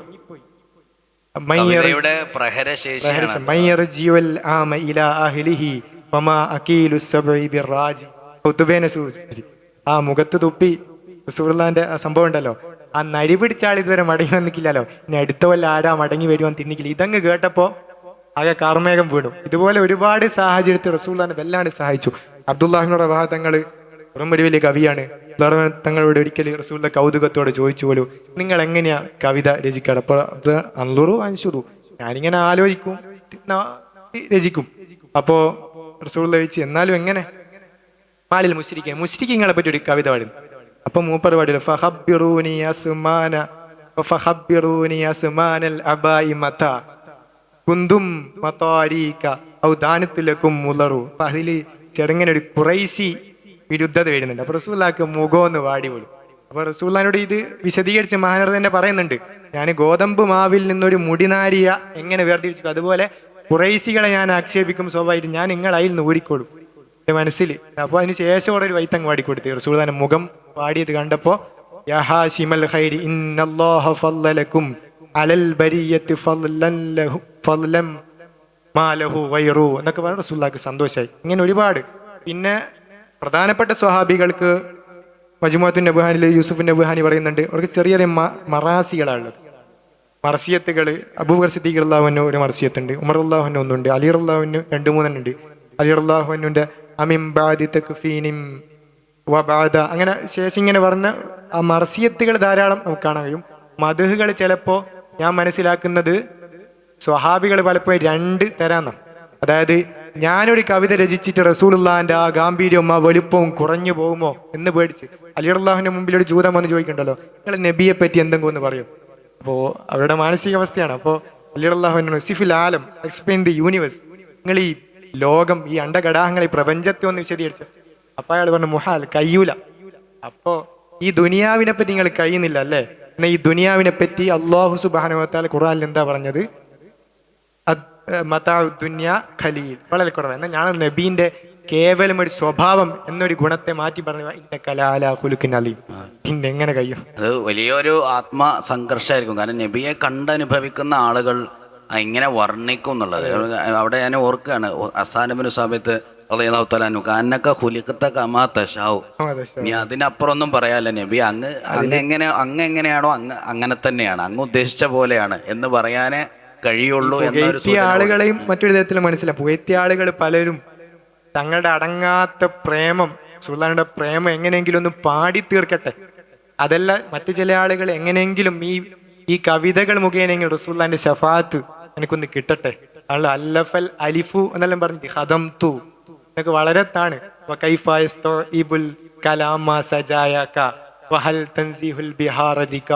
തോൽപാത്രം കൊണ്ട് കടൽ കോരിയെടുക്കാൻ കഴിയോ എന്നൊക്കെ പറഞ്ഞ് ഒരു അശക്തത ഫസ്റ്റ് അവിടെ ഹൈലൈറ്റ് ചെയ്തു, എന്നിട്ടേ പറയുന്നുള്ളൂ. ഇപ്പൊ സ്വഹാബാക്കളിൽ തന്നെ ഒരുപാടുള്ള കവിതകളും കവിതയുടെ വരികളും സന്ദർഭങ്ങളും, ആ വരികളുടെ സന്ദർഭങ്ങൾ പോലും എത്ര കൗതുകരവും പഠിക്കാൻ എത്ര ആവേശമുള്ളതുമാണെന്നാണ് സംസാരിക്കുന്നത് മനസ്സിലായത്. ഒരു കാര്യം അതിനനുബന്ധമായി ചോദിക്കട്ടെ, സ്വഹാബാക്കൾക്കിടയിൽ തന്നെ അങ്ങനെയുണ്ട്. എന്നാലും ഒരു ഖസീദത്തുൻ നബവിയ അല്ലെങ്കിൽ മദ്ഹുൻ നബവിയിലെ ഒരു ഖസീദ എന്ന നിലയിൽ ഒരു ലക്ഷണമൊത്ത ഒരു പൂർണ്ണമായ ഒരു ഖസീദ പറഞ്ഞാൽ തന്നെ മാ യഖ്സിദുഹു ഷായിർ, അങ്ങനെ ഒരു അർത്ഥം, പല അർത്ഥങ്ങളും അതിന് പോകുന്നുണ്ട്. ഞാൻ അത്തരം ചർച്ചയിലേക്ക് പോകണില്ല. അതെ. അപ്പൊ അങ്ങനെ ഒരു ചോദിച്ചാൽ നമുക്ക് അതിൽ എന്താണ് പറയാനുള്ളത്? ഒരു ആദ്യത്തെ ഖസീദ എന്ന് പറഞ്ഞാൽ അങ്ങനെ ഒരു സ്വഹാബാക്കളെ കാലത്ത് കുറെ മറാസികള്, കുറെ അങ്ങനെയുള്ള മദ്ഹുകളാണുള്ളത്. അപ്പൊ അതിൽ പ്രശസ്തമാണ് 57 വരികളുള്ള വാനത്ത് സ്വാദ്. അതൊന്നും ഒരു കൃത്യമായൊരു നെളുമിലേക്ക് എത്തിയില്ല. ജാഹിലിയ കവിതകളുടെ മറ്റൊരു പതിപ്പ് റസൂലുള്ളാഹിന്റെ മഹദിയാണ് പ്രധാന വിഷയം. അതിൽ ഖുലഫാഉർ റാഷിദീങ്ങളുടെ കാലവും കഴിഞ്ഞ് ഉമവി ഖിലാഫത്തിന്റെ കാലത്ത് പല കവിതകളും റസൂലുള്ളാഹിനെ പുകഴ്ത്തിയിട്ടുണ്ടെങ്കിലും രാഷ്ട്രീയപരമായി പോയിരുന്നുണ്ട്. കാരണം ഉമവികൾക്കെതിരെ ബനു ഹാഷിമികൾ, അതുപോലെ അവരുടെ ചില ആളുകൾ കുതന്ത്രം, ചില ആളുകൾ ഇവരുടെ ഇടയ്ക്ക് പ്രശ്നം ഉണ്ടാക്കാൻ വേണ്ടിയിട്ട് അതങ്ങനെ. അപ്പോൾ കൂടുതൽ മാലുൻ നബി ആയിട്ട് മിക്സ് ആയിട്ടുള്ള കവിതകളാണ്. വെറും മധുഹുൻ നബി എന്നുണ്ടാവില്ല, ആലുൻ നബീന റിലേറ്റീവ്. അത് അബ്ബാസി ഘട്ടത്തിലായപ്പോൾ ഫാത്തിമ റളിയല്ലാഹുവിന്റെ മക്കളിലേക്ക് ചുരുങ്ങി. ഹസൻ ഹുസൈൻ റളിയല്ലാഹുവിനെ വല്ലാതെ അതിനോടൊപ്പം റസൂലുള്ളാഹി ഉണ്ടാവും. ഇതൊക്കെ വിട്ട് മധുഹുൻ നബി എന്നൊരു പശ്ചാത്തലത്തിലേക്ക് എത്തുന്നത് ഹിജ്റ 7-ാം നൂറ്റാണ്ടിന്റെ ആരംഭം മുതലാണ്. മഹാനായ ബുസരി ഇമാം തന്നെയാണെന്ന് നമുക്ക് പറയാം. ഇബ്നു ദഖീഖുൽ ഈദൊക്കെ റളിയല്ലാഹു അൻഹു അവരൊക്കെ അക്കാലത്ത് ഈ ഒരു മേഖലയിൽ അല്ലാതെ പ്രവേശിച്ചവരാണ്. അതുകൊണ്ടായിരിക്കും ഇമാം ബുസൈരിക്ക് ഈ ഒരു സർവ്വസ്വീകാര്യത. പറഞ്ഞതുപോലെ അന്ന് രാഷ്ട്രീയ പ്രേരിതമായി എഴുതപ്പെട്ട ഈ കവിതകളിൽ നിന്ന് ഒരു മോചനമായി. അതേസമയം തന്നെ ഫറസ്ദത്തിന്റെ പ്രസിദ്ധമായ കവിതയൊക്കെ ഉണ്ട്, അതൊക്കെ അങ്ങനത്തെ അതിൻ്റെ ഉള്ളിലുണ്ട്. എങ്കിലും ഒരു സ്വതന്ത്രമായ ഒരു രചന മദ്ഹുൻ നബിയിൽ, മദീഹ എന്നാണ് നമ്മളതിനെ പറയുന്നത്. മദീഹ്, അതെ അതെ, മദീഹിൽ ഇമാം ബൂസൂരിയാണ് എന്നാണ് പറഞ്ഞത്. ഉസ്താദ് മൗലിദിനെ പറ്റി പറഞ്ഞതിലെ, പക്ഷെ നമ്മൾ നേരത്തെ പറഞ്ഞു വലിയ മഹാന്മാരൊക്കെ മൗലിദ് രചിച്ചിട്ടുണ്ട് എന്ന് പറയണ്ടായി. പക്ഷേ അവിടെ തന്നെ സൂചിപ്പിച്ചു മൗലിദുകൾക്ക് ആധികാരികതയില്ല, മൗലിദിൽ പറയുന്ന സംഭവങ്ങൾക്ക് ആധികാരികതയില്ല എന്നൊരു പൊതുവിമർശനം. ഞാൻ ഡീറ്റെയിൽഡ് ആയിട്ട് ചോദിക്കുകയല്ല, അങ്ങനത്തെ ഒരു പൊതുവിമർശനത്തിനോട് എങ്ങനെയാണ് നമ്മൾ പ്രതികരിക്കുന്നത്?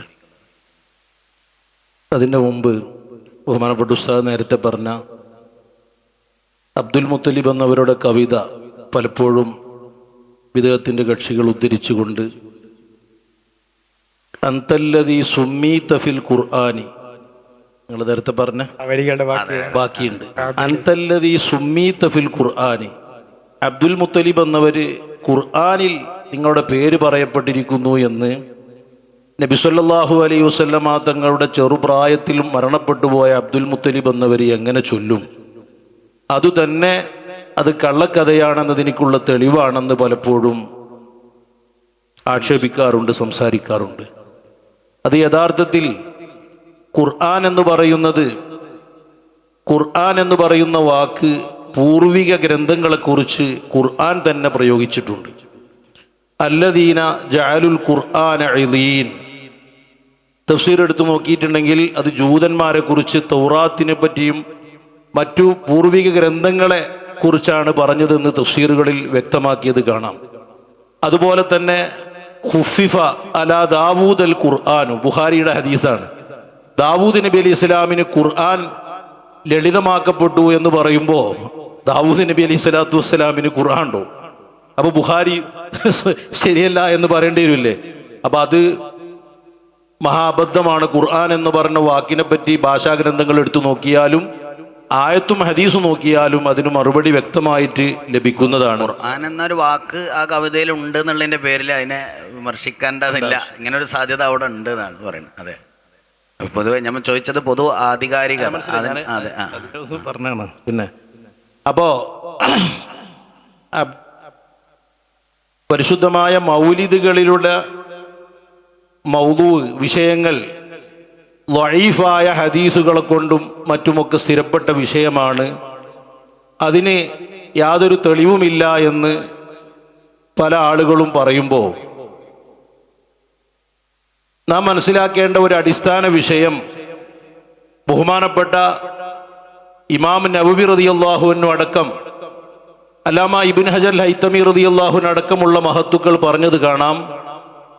മനാഖിബുകൾക്ക്, ഒരാളുടെ മദ്ഹുകൾ പറയുവാൻ, ഒരു അമലിന്റെ ഫളലുകൾ പറയുവാൻ ഇതിനൊക്കെ ളഈഫായ ഹദീസ് മതി.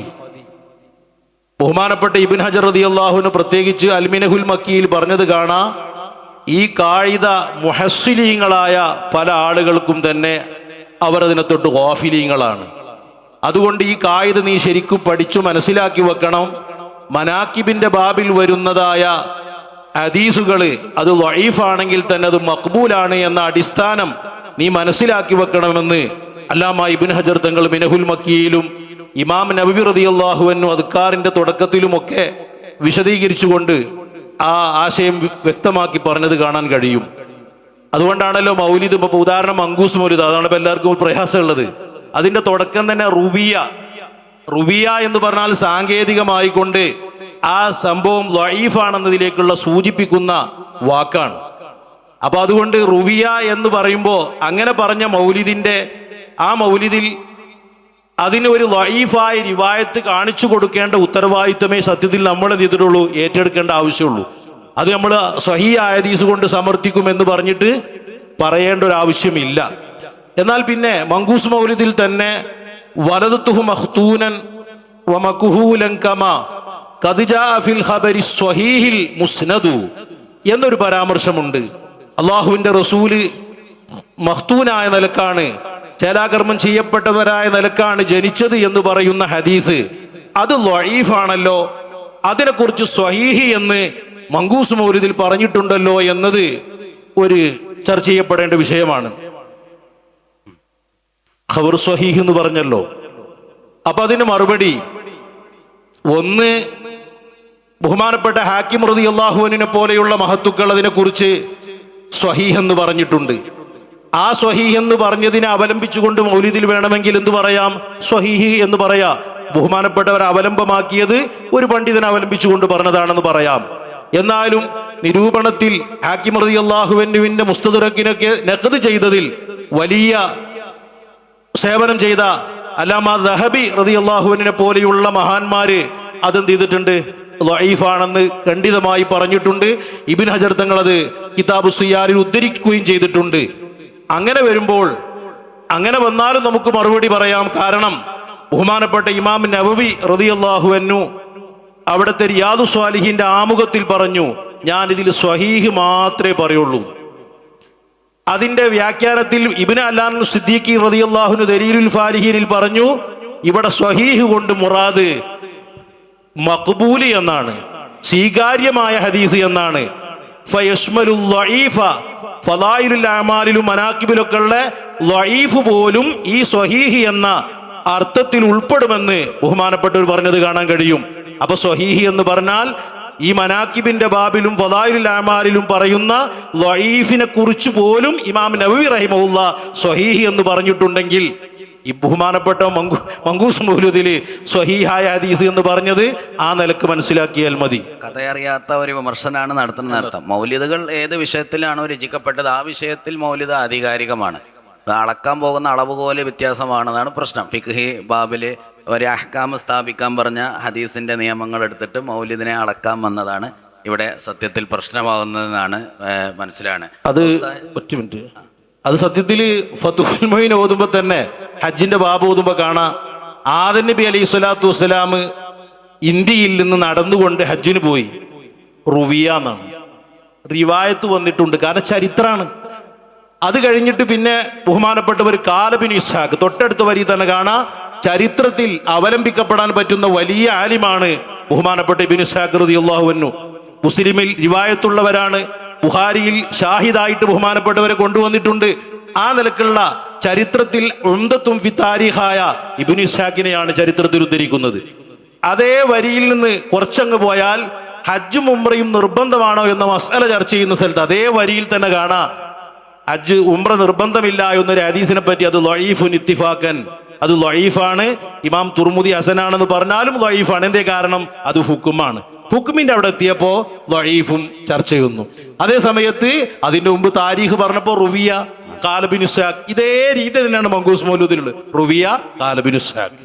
ഇത് ശരിക്കും മനസ്സിലാക്കിയാൽ വിഷയം തീർന്നത്. രചിക്കുന്നവർക്ക് അതിനെപ്പറ്റിയൊക്കെ ധാരണ ഉണ്ട്, നമ്മൾ വായിക്കുന്നവർക്ക് അല്ലെങ്കിൽ വിമർശകർക്കാണ് അതില്ലാത്തതെന്നാണ് മനസ്സിലാണ്. ഉസ്താദിൻ്റെ സംസാരത്തിൽ പറഞ്ഞു ഒരുപാട് നമ്മളെ ഹാഫിളീങ്ങളൊക്കെ മൗലിദൊക്കെ രചിച്ചിട്ടുണ്ട് എന്നുള്ളത്. അതുപോലെ ഒരുപാട് കവിതകളെ ഇവിടെ പറഞ്ഞു, ലക്ഷണമൊത്ത കവിത പറയുകയുണ്ടായി. നമുക്കറിയാവുന്ന നമ്മുടെ സുപരിചിതരായ ഒരുപാട് ഇമാമുകൾ, ഇമാം ഷാഫിക്ക് തന്നെ വലിയ ദീവാനുണ്ട്. അങ്ങനെ ഇമാമുകൾക്കും കവിതകളും കവിതകൾക്ക് സേവനങ്ങളുമായിട്ട് ഇവിടെ അൽ മിനഹുൽ മക്കിയ പറഞ്ഞു, ഇമാം ഇബ്നു ഹജർ ഹൈതമിയുടെ ഒരു ആധികാരികമായ ഒരു ഷറഹുൽ ഹംസിയക്ക് ഷറഹ് എഴുതിയ ആധികാരികമായ ഒരു ഗ്രന്ഥമാണ്. അപ്പം നമുക്ക് സമയപരിമിതി ഉള്ളതുകൊണ്ട് ഞാനതൊന്ന് ചുരുക്കി അങ്ങനെ പോവാണ്. ഇമാമുകളുടെ കൂട്ടത്തിലൊക്കെ ധാരാളം ആളുകൾ രചിക്കപ്പെട്ടു. അതേപോലെ തന്നെ നമ്മുടെ മലയാളക്കരയിലും ധാരാളം മാദിഹീങ്ങളുണ്ട്. അറബിയിൽ തന്നെ മദ്ഹുൻ നബിയിൽ കവിത എഴുതിയിട്ടുള്ളവർ, ഇനി അറബി മലയാളത്തിലോ അങ്ങനെയൊക്കെ പലതും ഉണ്ടാവല്ലോ, അത്തരം കാര്യങ്ങളൊന്ന് സദസ്സിനൊന്ന് ചെറുങ്ങനെ സൂചിപ്പിക്കാം. മലയാളത്തിൽ സ്വാഭാവികമായി രചനകൾ നടക്കുമല്ലോ മലയാളികൾ. കാരണം അറബികളുടെ വരവ്, ഇസ്ലാമിൻ്റെ വരവ് മുമ്പേ ഉണ്ടായതുകൊണ്ട് തന്നെ ആ ഒരു സംസ്കാരവും ആ ഒരു പാഠവും ഒക്കെ സ്വാഭാവികമായി കേരളീയ പണ്ഡിതന്മാരിലേക്കും. അപ്പോൾ അതിൽ ഏറ്റവും കൂടുതൽ നമ്മൾ പറയപ്പെടാൻ പറ്റുന്ന ഉമർ ഖാദി റളിയല്ലാഹു തങ്ങൾ തന്നെയാണ്. ഉമർ ഖാദിയുടെ അല്ലഫൽ ആസി സല്ലലിലാഹു ഖസിയത്തുൽ ഉമരിയ എന്ന് പറഞ്ഞ സല്ലലിലാഹു, അതുപോലെ അതൊരു തഹ്മീസാണ്, മുഹമ്മസ് ആയിട്ടുള്ളതാണ്. അതേപോലെ മഹാനുടെ മലയാളത്തിൽ ഉള്ള കവിതകളുണ്ട്, അറബി മലയാളത്തിലുള്ളതല്ലെങ്കിലും ആ ഒരു ശൈലിയുള്ളത് എന്ന് പറഞ്ഞാൽ മഹാനുടെ പുള്ളിയില്ലാത്ത പുള്ളിയുള്ള മഹാനടി മദ്ഹുൻ നബി എഴുതി മഹാനുടെ കരവിരുതുകൾ മുഴുവനും ഇതിലങ്ങ് പ്രദർശിപ്പിച്ചിരിക്കുന്നു. അതെന്നെ പറയാം. അപ്പൊ മഹാനർ മഞ്ചൽ ഇങ്ങനെ യാത്ര ചെയ്യുന്ന സമയത്ത് മഹാനർക്ക് ഒരു താളം കിട്ടി. കവികൾക്ക് അങ്ങനെ ഒരു ഇതുണ്ട്, എന്തിനും താളം കിട്ടും. അപ്പോ മഞ്ചല്ലിങ് വഹിക്കുന്ന ഞമ്മാലിങ്ങളെ ഓഹൈ എന്നായിരിക്കാം. അപ്പോ മഹാനർ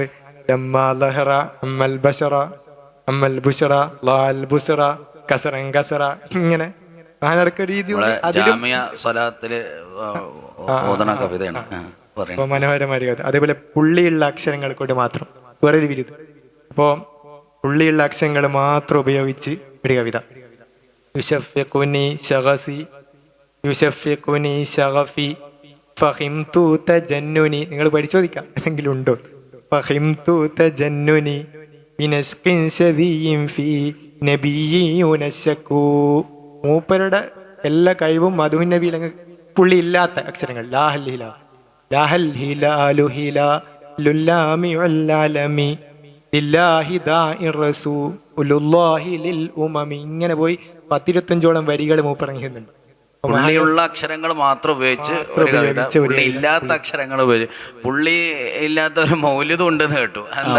പുള്ളിയില്ലാത്ത അക്ഷരങ്ങളെ കൊണ്ട് മാത്രമുള്ള ഒരു മൗലിദ് അൽ മിസ്കുൽ മുഅത്തർ എന്ന പേരിൽ അബൂ റഹ്മ എന്ന കുഞ്ഞത്തിൽ അറിയപ്പെടുന്ന മുഹമ്മദുൽ ഫൈഇ നെല്ലിക്കുത്തി എന്നവരുടെ ഒരു ഗ്രന്ഥം ആ വിഷയത്തിലുണ്ട്. ഫൈഇ എന്ന് പറഞ്ഞാൽ പാട്ടപ്പറമ്പ് എന്നാണ്, അതിനെ അറബീകരിച്ചതാണ് ഫൈഇ എന്ന് പറഞ്ഞത്. നമ്മള് നാദാപുരം മറവിട്ടെടുക്കുന്ന അഹമ്മദ് ഷിറാസി. അപ്പൊ ഷിറാസ് എന്ന് പറയുമ്പോൾ നമ്മൾ ഇറാനിലോ മറ്റൊക്കെ തോന്നിപ്പോകും. മങ്ങളുടെ അടുത്തുള്ള ചേരിയം എന്നതിനെ അവിടുന്ന് ഹിജർ പോകുന്നതാണത്. അതാണ് ഷിറാസി എന്നാക്കിയത്. ചെറുവണ്ണൂർക്കാരെ ഷെർവാനി എന്ന് പറയാറുണ്ട്. എൻ്റെ നാടിൽ ഫതുഫരി എന്ന് പറയുമ്പോൾ പല ആളുകളും ഇത് ബിരുദാണെന്ന് മനസ്സിലാക്കിയവരുണ്ട്. അത് പള്ളിപ്പുറത്തിൻ്റെ മുഅറബാണ്. എന്ന പോലെ മുഹമ്മദുൽ ഫൈഇ എന്ന് പറഞ്ഞ അബൂ റഹ്മ, അവർക്ക് ഒരുപാട് രചനകളുണ്ട്. ബാനത്ത് സ്വാദിന് വ്യാഖ്യാനമുണ്ട്. തഹദീറുന്നാസ് അൻ വസ്വാസിൽ ഖന്നാസ് എന്നൊരു കിതാബുണ്ട്. ഒരുപാട് ഗ്രന്ഥങ്ങൾ. ഖുലാസത്തുൽ മഫാഹിർ ഫി മനാഖിബ് ഷെയ്ഖുൽ ഖുതുബി അബ്ദുൽ ഖാദിർ പോലെയുള്ള ഒരുപാട് രചിച്ച ഒരു പണ്ഡിതനാണ് ബഹുമാനപ്പെട്ട അബൂ റഹ്മ മുഹമ്മദുൽ ഫൈഇ എന്ന് പറയുന്ന പണ്ഡിതൻ. അതുപോലെ നമുക്ക് സാധാരണ പരിചിതമല്ലാത്ത ചില ഗ്രന്ഥങ്ങൾ മലയാളത്തിൽ മലയാളികളിലായിട്ട് വരുന്നത്. അതിൽ കൊച്ചന്നൂർ അലിമൗലവി എന്ന് പറയുന്ന ഒരു അൽഫിയ, ഖുലാസത്തുൽ അഖ്ബാർ 1000 ബൈത്തുകൾ മദീന യൂണിവേഴ്സിറ്റിക്ക് ഈ അടുത്ത് അത് പ്രസിദ്ധീകരിച്ചിട്ടുണ്ട്.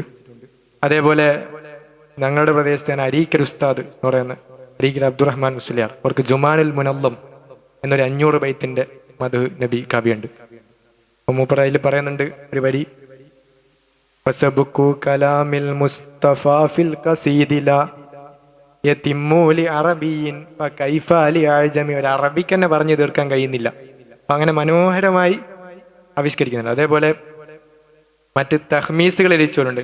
തിരുവിടങ്ങാട് ബാപ്പു ഉസ്താദ്. മലയാളത്തിൽ ചോദിക്കുമ്പോൾ ഏറ്റവും ആദ്യത്തത് ഖാദി അബൂബക്കർ റമളാൻ ശാലിയാത്തിയുടെ ബുർദയുടെ തഹ്മീസ് ആയിരിക്കും. തഹ്മീസുകൾ മലയാളികളായിട്ട് കുറെ ഉണ്ട്. തഹ്മീസ് 2 തഹ്മീസ് ബാപ്പു ഉസ്താദിനുണ്ട്, തിരുവങ്ങാടി ബാപ്പു തഹ്മീസുകളുണ്ട്. അതേപോലെ അറബി മലയാളത്തിലും വിരിഞ്ഞിട്ടുണ്ട്. നമ്മുടെ പ്രശസ്ത കവി എന്തിലും കൈവച്ചിട്ടുള്ള മൊയിൻകുട്ടി വൈദ്യർ, ഒരു ഹിജർ കിസ്സപ്പാട്ടുണ്ട്. ഹിജർ കിസ്സപ്പാട്ടിന്റെ അവസാന ഭാഗങ്ങളിൽ ഇബ്നുൽ ജൗസി റഹിമുള്ളയൊക്കെ ഉദ്ധരിച്ചിട്ട് മൗലിദിന്റെ ആധികാരികതയും നമ്മുടെ മൗലിദ് നമ്മുടെ വീടുകളിലൊക്കെ ആചരിക്കണം എന്നൊക്കെ പ്രത്യേക ഒരു പ്രോത്സാഹനമൊക്കെ നൽകുന്ന ഒരു വരികളാണ്. മൂപ്പരുടെ അവസാനത്തെ കൃതി കൂടിയാണിത്. അതെ അതെ. ആ.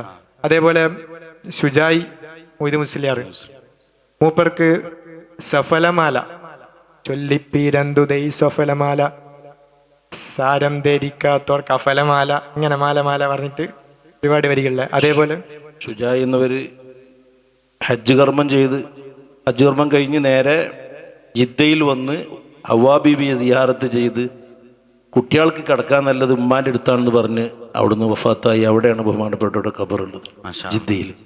ഷുജായി മദ് മുസ്ലിയാർ. അതേപോലെ പൊന്നാനിയിൽ പഠിക്കുന്ന കാലത്ത് വിളക്കിൽ എണ്ണ കഴിഞ്ഞപ്പോ അത്തറ് ഒഴിച്ചുകാണ്ട് വിളക്ക് കത്തിച്ച്, അപ്പൊ നല്ല സുഗന്ധം ആകെ അടിച്ചു വീശിയപ്പോ അന്നത്തെ മഹദൂം ചോദിച്ചാണ് ഏത് ഷുജായിയാടായി ഇങ്ങനെ അത്തറ ഒഴിച്ചു കണ്ട് വിളക്ക് എത്തിച്ചത്. അങ്ങനെയാണ് ബഹുമാനപ്പെട്ടവർക്ക് ആ പേര് കിട്ടിയത് എന്നാണ്. അതേപോലെ നമ്മുടെ മാങ്ങാട്ടച്ചന്റെ കഥയിലുള്ള നസ്രുദ്ദീൻ ഹോജ എന്നൊക്കെ അറിയപ്പെടുന്ന തലശ്ശേരി കുഞ്ഞായി മുസ്ലിയാർ, അവർക്ക് നൂൽമദ് ഒരു സംഗതിയുണ്ട്. നൂൽ എന്ന് പറഞ്ഞാൽ തമിഴ് ഭാഷയാണ് പോലും. അപ്പൊ നൂലിന് കൃതി എന്ന് അർത്ഥമുണ്ട്, ചരിത്രമാണ് പ്രവാചകൻ എന്ന് അർത്ഥമുണ്ട് പോലും. അപ്പൊ മൂപ്പർക്ക് ഏതാണ്ട് 666ഓളം വരികളുള്ള നീണ്ട സമ്മേളനം. അതേപോലെ നേരത്തെ ബാപ്പു ഉസ്താദിന്റെ തഹ്മീസ് പറഞ്ഞതിൽ ഉജ്റത്തു ഷെരീഫിൽ രേഖപ്പെടുത്തി വെച്ച യാ സയ്യിദി യാ റസൂലല്ലാഹ് ഖുദ് ബിയദി മാലി സിവാക വലാ അൽവി അലാ അഹദി എന്നതിനൊരു തഹ്മീസ്. അപ്പോൾ ഇബ്രാഹിം ഷാത്തബി എന്നുള്ള മഹാനാണ്, അതിനൊരു ഗ്രന്ഥം തന്നെയായിട്ടുണ്ട്, മധുൻ നബിയിലെ അൽ കല ഇദു ദഹബിയ ഫീ മദ്ഹിൻ നബവിയ, അങ്ങനെ പറഞ്ഞിട്ടുള്ള ഒരു ഗ്രന്ഥമുണ്ട്. അതിന് പുറമെ ഈ അറബി മലയാളത്തിലുള്ള ഇത് പറയുമ്പോൾ നമുക്ക് ഒരിക്കലും മറക്കാൻ കഴിയാത്ത നമ്മളെ മണ്ണാർമൽ ഉസ്താദ് നമ്മള് പ്രത്യേകം ഓർക്കേണ്ടതാണ്. അതെ. അപ്പൊ അങ്ങനെ ഒരുപാട് ആളുകൾ നബിയെ പാടുന്നത് മണ്ണാർമൽ ഉസ്താദിന്റെ വികാരം കൂടിയാണ്. ഞാൻ ഒരിക്കൽ ജാമ്യന്ന് ആ പാട്ട് കേട്ടിട്ടുണ്ട്. നബി അഭയം എന്നുള്ള പാട്ട് ചിലപ്പോൾ എല്ലാവർക്കും സദസ്യർക്കൊക്കെ ബോധ്യം ഉണ്ടാവും.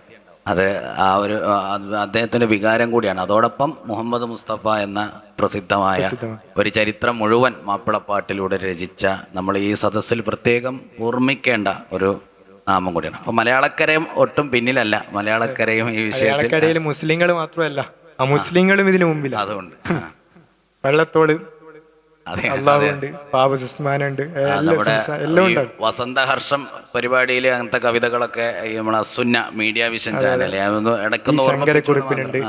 അതേപോലെ സുകുമാർ കക്കാടിന് സ്തുതിക്കപ്പെട്ടവനുണ്ട്. ഒരുപാട് കവിതകളുണ്ട്. ചുരുക്കി പറഞ്ഞാൽ ഇതിലൊരു കാര്യം മനസ്സിലാവുന്നത്, ഈ മധുഹുൻ നബി എന്നുള്ള സംഗതി ഈ കേരളത്തിന്റെ ഒരു വികാരമായി മുമ്പേ സ്ഥിരപ്പെട്ട് കഴിഞ്ഞു.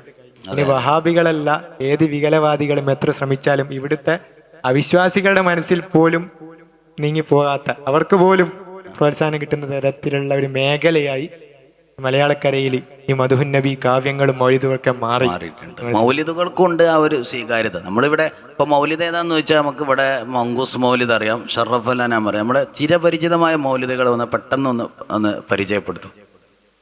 മങ്കൂസ് മൗലിദ്, ഷറഫ് അലാന മൗലിദ്, ഇതൊക്കെയാണ് നമ്മൾ സാധാരണ ഇവിടെ പാരായണം ചെയ്യാറുള്ളത്.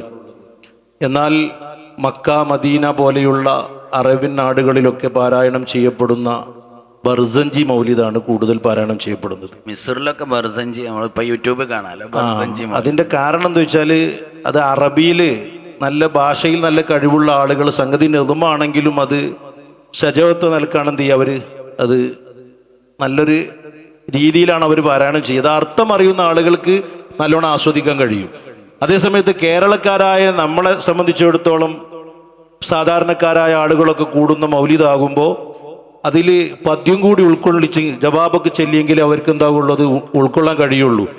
അതിനുകൂടിയാണ് മങ്കൂസ് മൗലിദ്, സുബ്ഹാന മൗലിദ്. സുബ്ഹാന മൗലിദ് എന്ന് പറഞ്ഞാൽ തമിഴ്നാട്ടിലും അതുപോലെ തന്നെ കർണാടകയിലും ഇവിടെ ശ്രീലങ്കയിലൊക്കെ വ്യാപകമായിട്ട് ഓതുന്നത് സുബ്ഹാന മൗലിദാണ്.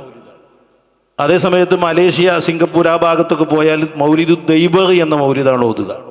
അവിടെ തന്നെ ഷാദുലി ത്വരീഖത്തിന്റെ അഖിലുകാരായ ആളുകൾ ബർസഞ്ചിയാണ് ഓതുക. അതിന് കാരണം എന്താ വെച്ചാൽ അല്ലാമ ഫാസി റളിയല്ലാഹു അൻഹുവിലൂടെയാണ് ആ ത്വരീഖത്തിന്റെ വ്യാപകം ഉണ്ടായിട്ടുള്ളത്. അവർ മക്കയിലായിരുന്നു. മക്കയിൽ വ്യാപകമായിട്ട് ഓതുന്നത് ബർസഞ്ചി മൗലിദായിരുന്നു. അതുകൊണ്ടാണ് അങ്ങനെ വ്യാപകമാകാനുള്ള കാരണം.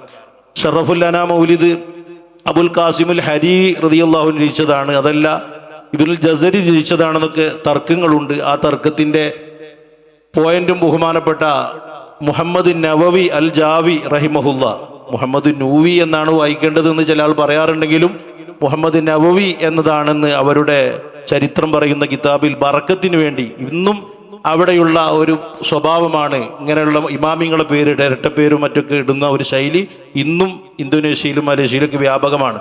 അങ്ങനെ പേരിട്ടതാണ്. അവർ ഷറഫുലാമന മൗലൂദിൻ്റെ വ്യാഖ്യാനത്തിൻ്റെ തുടക്കത്തിൽ ഫതുഹു സമദിൽ അത് ജമ്മ് ചെയ്ത് പറഞ്ഞിട്ടുണ്ട്. ചിലപ്പോൾ ഒരാൾ നെസറുണ്ടാക്കിയതായിരിക്കാം, മറ്റൊരാൾ നെളുമും ഉണ്ടാക്കിയതായിരിക്കാം എന്നൊക്കെ പറഞ്ഞ് അതിനെ ജമ്മ് ചെയ്തുകൊണ്ട് ബഹുമാനപ്പെട്ടവർ സംസാരിച്ചിട്ടുണ്ട്. പിന്നെ ഒരാൾക്ക് തന്നെ ഇപ്പോൾ മൗലാനയുടെ ഒരു പ്രസംഗത്തിലൊരിക്കൽ തറാജിമുൽ മുഹല്ലലാത്ത് മുഹറമാത്ത് തിന്നാൻ പറ്റുന്ന ജീവികൾ തിന്നാൻ പറ്റാത്ത ജീവികളെ പറ്റിയിട്ട് കൊങ്ങണം വീട്ടിൽ ഇബ്രാഹിം മൗലിയരുടെ കവിതയാണെന്ന് പറഞ്ഞ് ഉദ്ധരിച്ചപ്പോൾ എൻ്റെ മനസ്സിലത് ഇഷ്കാലായി. കാരണം ബഹുമാനപ്പെട്ട ഉമർ ഖാദിൻ്റെതാണ് മഷ്ഹൂറായിട്ടുള്ളത് നമുക്കറിയുന്നത്. അപ്പോൾ നോക്കുമ്പോൾ രണ്ടുപേർക്കും അതിൽ ഉണ്ട്. അതിൻ്റെ അവസാനം സെമിയു ഖലീലില്ലാഹി നാദിമു, ഇതിൻ്റെ നാദിമ് സെമിയു ഖലീലില്ലാ ഇബ്രാഹിം എന്ന പേരുള്ള അവരാണ് രചിച്ചിട്ടുള്ളത് എന്നതിൻ്റെ അവസാനം തന്നെ പറയുന്നുണ്ട്. അപ്പം അങ്ങനെയൊക്കെ എന്ത് ചെയ്യാം, അങ്ങോട്ടും ഇങ്ങോട്ടും രണ്ടുപേർക്കും ഒരുപോലെ ഏകദേശം ഒത്തുവരികയും ഒക്കെ ചെയ്യാം. ഏതായാലും ഷറഫുല്ലന മൗലിദ്, സുബ്ഹാന മൗലിദ്, അതിൻ്റെ രചയിതാവ് വസാലി ഇമാം റളിയല്ലാഹു അൻഹു ആണെന്നാണ് മുഹമ്മദ് ബിൻ മുഹമ്മദ് എന്ന ആ നിലക്ക് അവരുടേതാണെന്ന് പറയപ്പെടുന്നുണ്ട്. എന്നാൽ തമിഴ്നാട്ടിലും മറ്റൊക്കെ അടിച്ചിറക്കുന്ന ഗ്രന്ഥങ്ങളിൽ അതിലൊക്കെ ഉള്ളത് വക്കീല വസാലി ഇമാമിൻ്റെതാണ്, മുഹമ്മദുൽ ഖത്തീബുൽ മദനിയുടേതാണെന്ന് കാണാം. അതുപോലെ തന്നെ മുവക്കിത്തു മസ്ജിദുൻ നബവി, അത് മസ്ജിദുൻ നബവിയിലെ മുവക്കിത്തായിരുന്നു എന്നും ഒക്കെ കാണുന്നുണ്ട്. ഏതായാലും ആരുടേതാണെന്ന് അതെ, അത് ഇമാം വസാലിയുടെ രചന തന്നെയാണെന്ന് മൗലാന ഈ അടുത്ത് സമ്പൂർണ്ണ മൗലിദ് നമ്മുടെ വണ്ടൂർ ടൗൺ പള്ളിയിൽ നടന്ന സുബ്ഹാന മൗലിദ് മുഴുവനായിട്ട് പാരായണം ചെയ്യുന്ന ഒരു സദസ്സിൽ പ്രത്യേകം പറഞ്ഞു. മാത്രമല്ല ഈ മുഹമ്മദ് എന്നുള്ള ഇമാം വസാലി അദ്ദേഹത്തെ പറയുന്നൊരു ശൈലിയാണ്. അതിൻ്റെ രചനയുടെ പശ്ചാത്തലം വരെ ഒന്ന് പറഞ്ഞിട്ടുണ്ട്. അപ്പോൾ ഞാൻ അത് അതിലേക്ക് കടക്കുകയല്ല, എന്നാലും നമ്മൾ മനസ്സിലാക്കുന്നത് അത് ഇമാം വസാലിയുടെ ചരിത്രമായതുകൊണ്ട് പ്രശ്നമില്ലല്ലോ. അപ്പോൾ ഇനി മൂപ്പരത് അല്ലെങ്കിലും ആണെങ്കിലും ഇമക്കയിലുള്ള കണ്ടന്റുകളാണ് വിഷയമുള്ളത്. അതിപ്പോൾ പിന്നെ മങ്കൂസ് മൗലീദിന്റെ രചയിതാവ് ബഹുമാനപ്പെട്ട മഹദൂം തങ്ങളാണോ അല്ലേ എന്നൊക്കെ ഇവിടെ ചർച്ച ചെയ്യാണ്. അതിലുള്ള കണ്ടന്റിന് എന്താ കുഴപ്പമുള്ളത് എന്നുള്ളതാണ് ഇവിടുത്തെ വിഷയമുള്ളത്.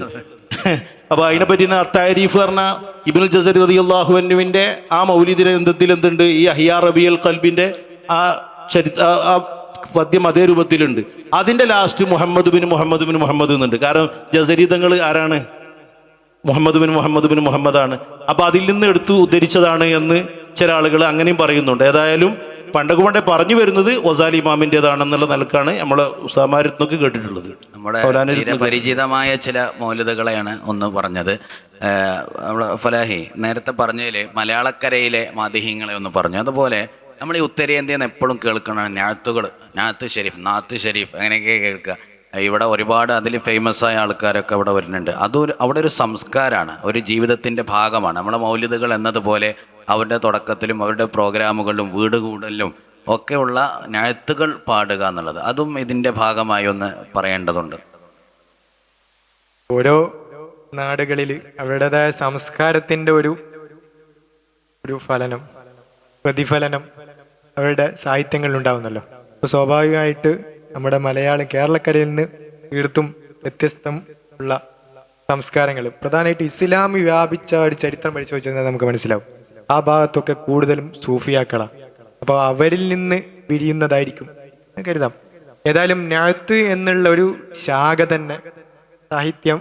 തന്നെ ഉറുദു പേർഷ്യൻ കമ്പൈനായിട്ട് ഉണ്ട്. അപ്പോൾ അതിൽ ഏറ്റവും പ്രധാനപ്പെട്ടതായി നമുക്ക് ഓർക്കാൻ കഴിയുന്നത് ബഹുമാനപ്പെട്ട അഹമ്മദ് റളവി തങ്ങളെയാണ്. മൂപ്പർക്ക് കിതാബുകൾ എണ്ണിയാ തീരില്ല, കവിതകൾ എങ്ങനെ 5000-ലധികം ഉറുദു കവിതകൾ. കൈ കൊണ്ട് ഒരു വിഷയം വലത് കൈ കൊണ്ട് വേറൊരു വിഷയം എഴുതുമായിരുന്നാണ് അദ്ദേഹത്തിന്റെ പ്രത്യേകത തന്നെ. അപ്പൊ രണ്ട് കൈ കൊണ്ട് രണ്ട് വിഷയങ്ങൾ എഴുതിന് അത്രയും കിതാബുകൾ. കവിതകൾ അൽ മൻലൂമത്തു സലാമിയ മുസ്തഫ ജാനെ ആ വൈത്തുണ്ട്. അതേപോലെ ഒരുപാട്, അതുപോലെ മുസ്തഫ ജാനെ പറഞ്ഞ പോലെ നമ്മള് ഈ സലാം വൈത്തും അഷ്റഖയൊക്കെ ചൊല്ലുന്ന പോലെ അവിടെ പൊതുവിൽ എല്ലാവരും ചൊല്ലുന്ന ഒരു ഇതാണ്. അവിടുത്തെ സെലിബ്രിറ്റികളടക്കം പാടുന്ന തരത്തിലേക്ക് അത് മാറിക്കഴിഞ്ഞു. അതേപോലെ അത് അവർ കഴിഞ്ഞാൽ അല്ലാമ ഇക്ബാല്, ബുൽബുലിൽ ഹിന്ദ്, മുനാദ് ഷൗക്ക്, ഹർമഹോ ഹിജാസ് എന്നിങ്ങനെ ഒരുപാട്. ഇതില് ഞാൻ നേരത്തെ മലയാളക്കരയിൽ പറഞ്ഞതുപോലെ ഹിന്ദുക്കളും ഈ ഒരു മേഖലയെ വിട്ടില്ല.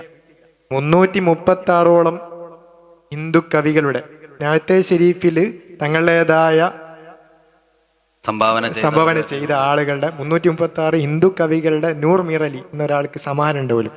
അതിൽ പറയുന്ന ഒരുപാട് കവിതകൾ ചില ആളുകൾക്ക് 200 പേജുള്ള, ഞാനിപ്പോൾ എടുത്ത് ഒന്ന് മേടിച്ച് വെച്ച് നോക്കുമ്പോൾ മഹാരാജ് സർക്കിഷൻ എന്ന് പറയുന്ന ഒരാളെ കവിത, അയാൾ 200 പേജുകളോളം നേരത്തെ ശരിയില്ല. അപ്പൊ അയാള് ഒരു ഗാനത്തിൽ കാണാം, കാഫിറുഹും മുഅ്മിനുഹും ഖുദാക ജാനെ മൈ ക്യാ ഹൂ പരിബന്ധഹു ഉസ്കോ ജോ ഹേ സുൽത്താനെ മദീന. കാഫിറാര മുഅ്മിനാണ് ഇതെല്ലാം പഠിച്ചോണിക്കറിയാം, ഞാനും മദീന സുൽത്താന്റെ ഒരു അടിമയാണ്.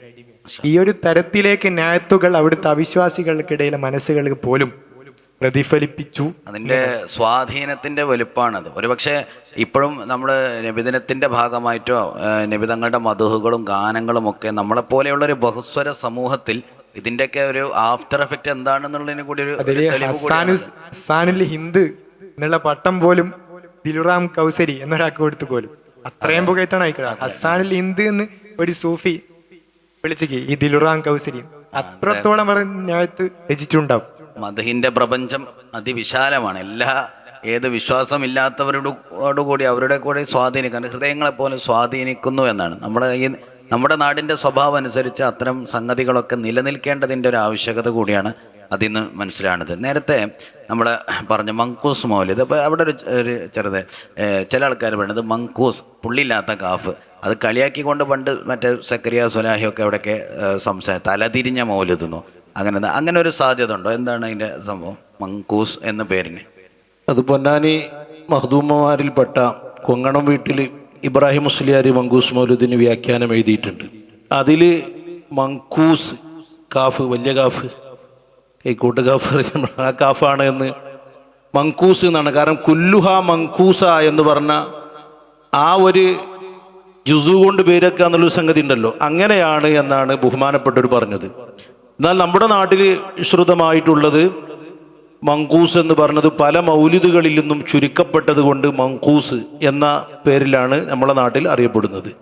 പക്ഷേ ബഹുമാനപ്പെട്ടവർ പറയുന്നത് അതിൻ്റെ യഥാർത്ഥ പേര് മങ്കൂസ് എന്നാണ് എന്ന ഒരു ചരിത്രമാണ് തർക്കമുണ്ടാവുക. ഏതായാലും നമ്മൾ അടിച്ചിറക്കുന്ന കോപ്പികളിലൊക്കെ കാണുന്നത് മങ്കൂസ് എന്നാണ്. അതാണ് അതിൻ്റെ ഒരു രീതിയില്ലേ. നമ്മുടെ സമയം ഇങ്ങനെ അവസാനിക്കുകയാണ്. ഈ ചർച്ചയിൽ നമ്മൾ ഒരുപാട് കാര്യങ്ങൾ അൽഹംദുലില്ലാ നമ്മൾ പറയുകയും ചെയ്തു. എന്നാലും നേരത്തെ കുറേ കവിതകൾ പാടുന്നുണ്ട് നമ്മൾ. അപ്പോൾ ഞാനൊന്ന് ചോദിക്കുകയാണ്, ഈ കവിതകളിൽ ഒരുപാട് കസീദകൾ ഇപ്പോൾ താങ്കളുടെ പഠനത്തിൽ വന്നു പോയിട്ടുണ്ടാവും. വളരെ ഇഷ്ടം തോന്നിയ, നമ്മൾ ഇവിടെ ഒന്ന് ഈ സദസ്സിലൊന്ന് പരാമർശിക്കേണ്ടതാണെന്ന് തോന്നിയ ഏതെങ്കിലും ഒരു 2 വരി ഒന്ന് പറഞ്ഞ് നമുക്ക് ഈ ചർച്ച തൽക്കാലം ഇവിടെ അവസാനിപ്പിക്കാം. ഇത് വീക്ഷിക്കുന്ന ഒരാൾക്ക് റസൂലുള്ളാഹിനെ കുറിച്ചുള്ള മദ്ഹാണല്ലോ സല്ലല്ലാഹു അലൈഹി വസല്ലം. ഏത് കവിത നോക്കുമ്പോഴും നമുക്ക് ഇഷ്ടം തോന്നും. അതിൽ അല്ലഫൽ അലിഫിലുള്ള മുറൽക്കാഹരി, അപ്പോൾ അല്ലഫൽ അലിഫിലുള്ള വരികളൊക്കെ പാടാനും ഒരു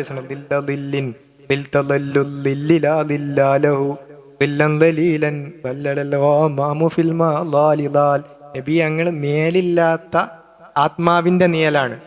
മൂപ്പര കോർവയിൽ കൊണ്ടുവന്നൊരു ശൈലി വല്ലാതെ ഇഷ്ടപ്പെട്ടു. ആത്മാവിന്റെ നിയലാണ്. ആത്മാവുകൾക്ക് നിയലില്ലല്ലോ, എങ്കിലും അങ്ങേക്ക് മേഘങ്ങൾ നിയലിടുന്നു.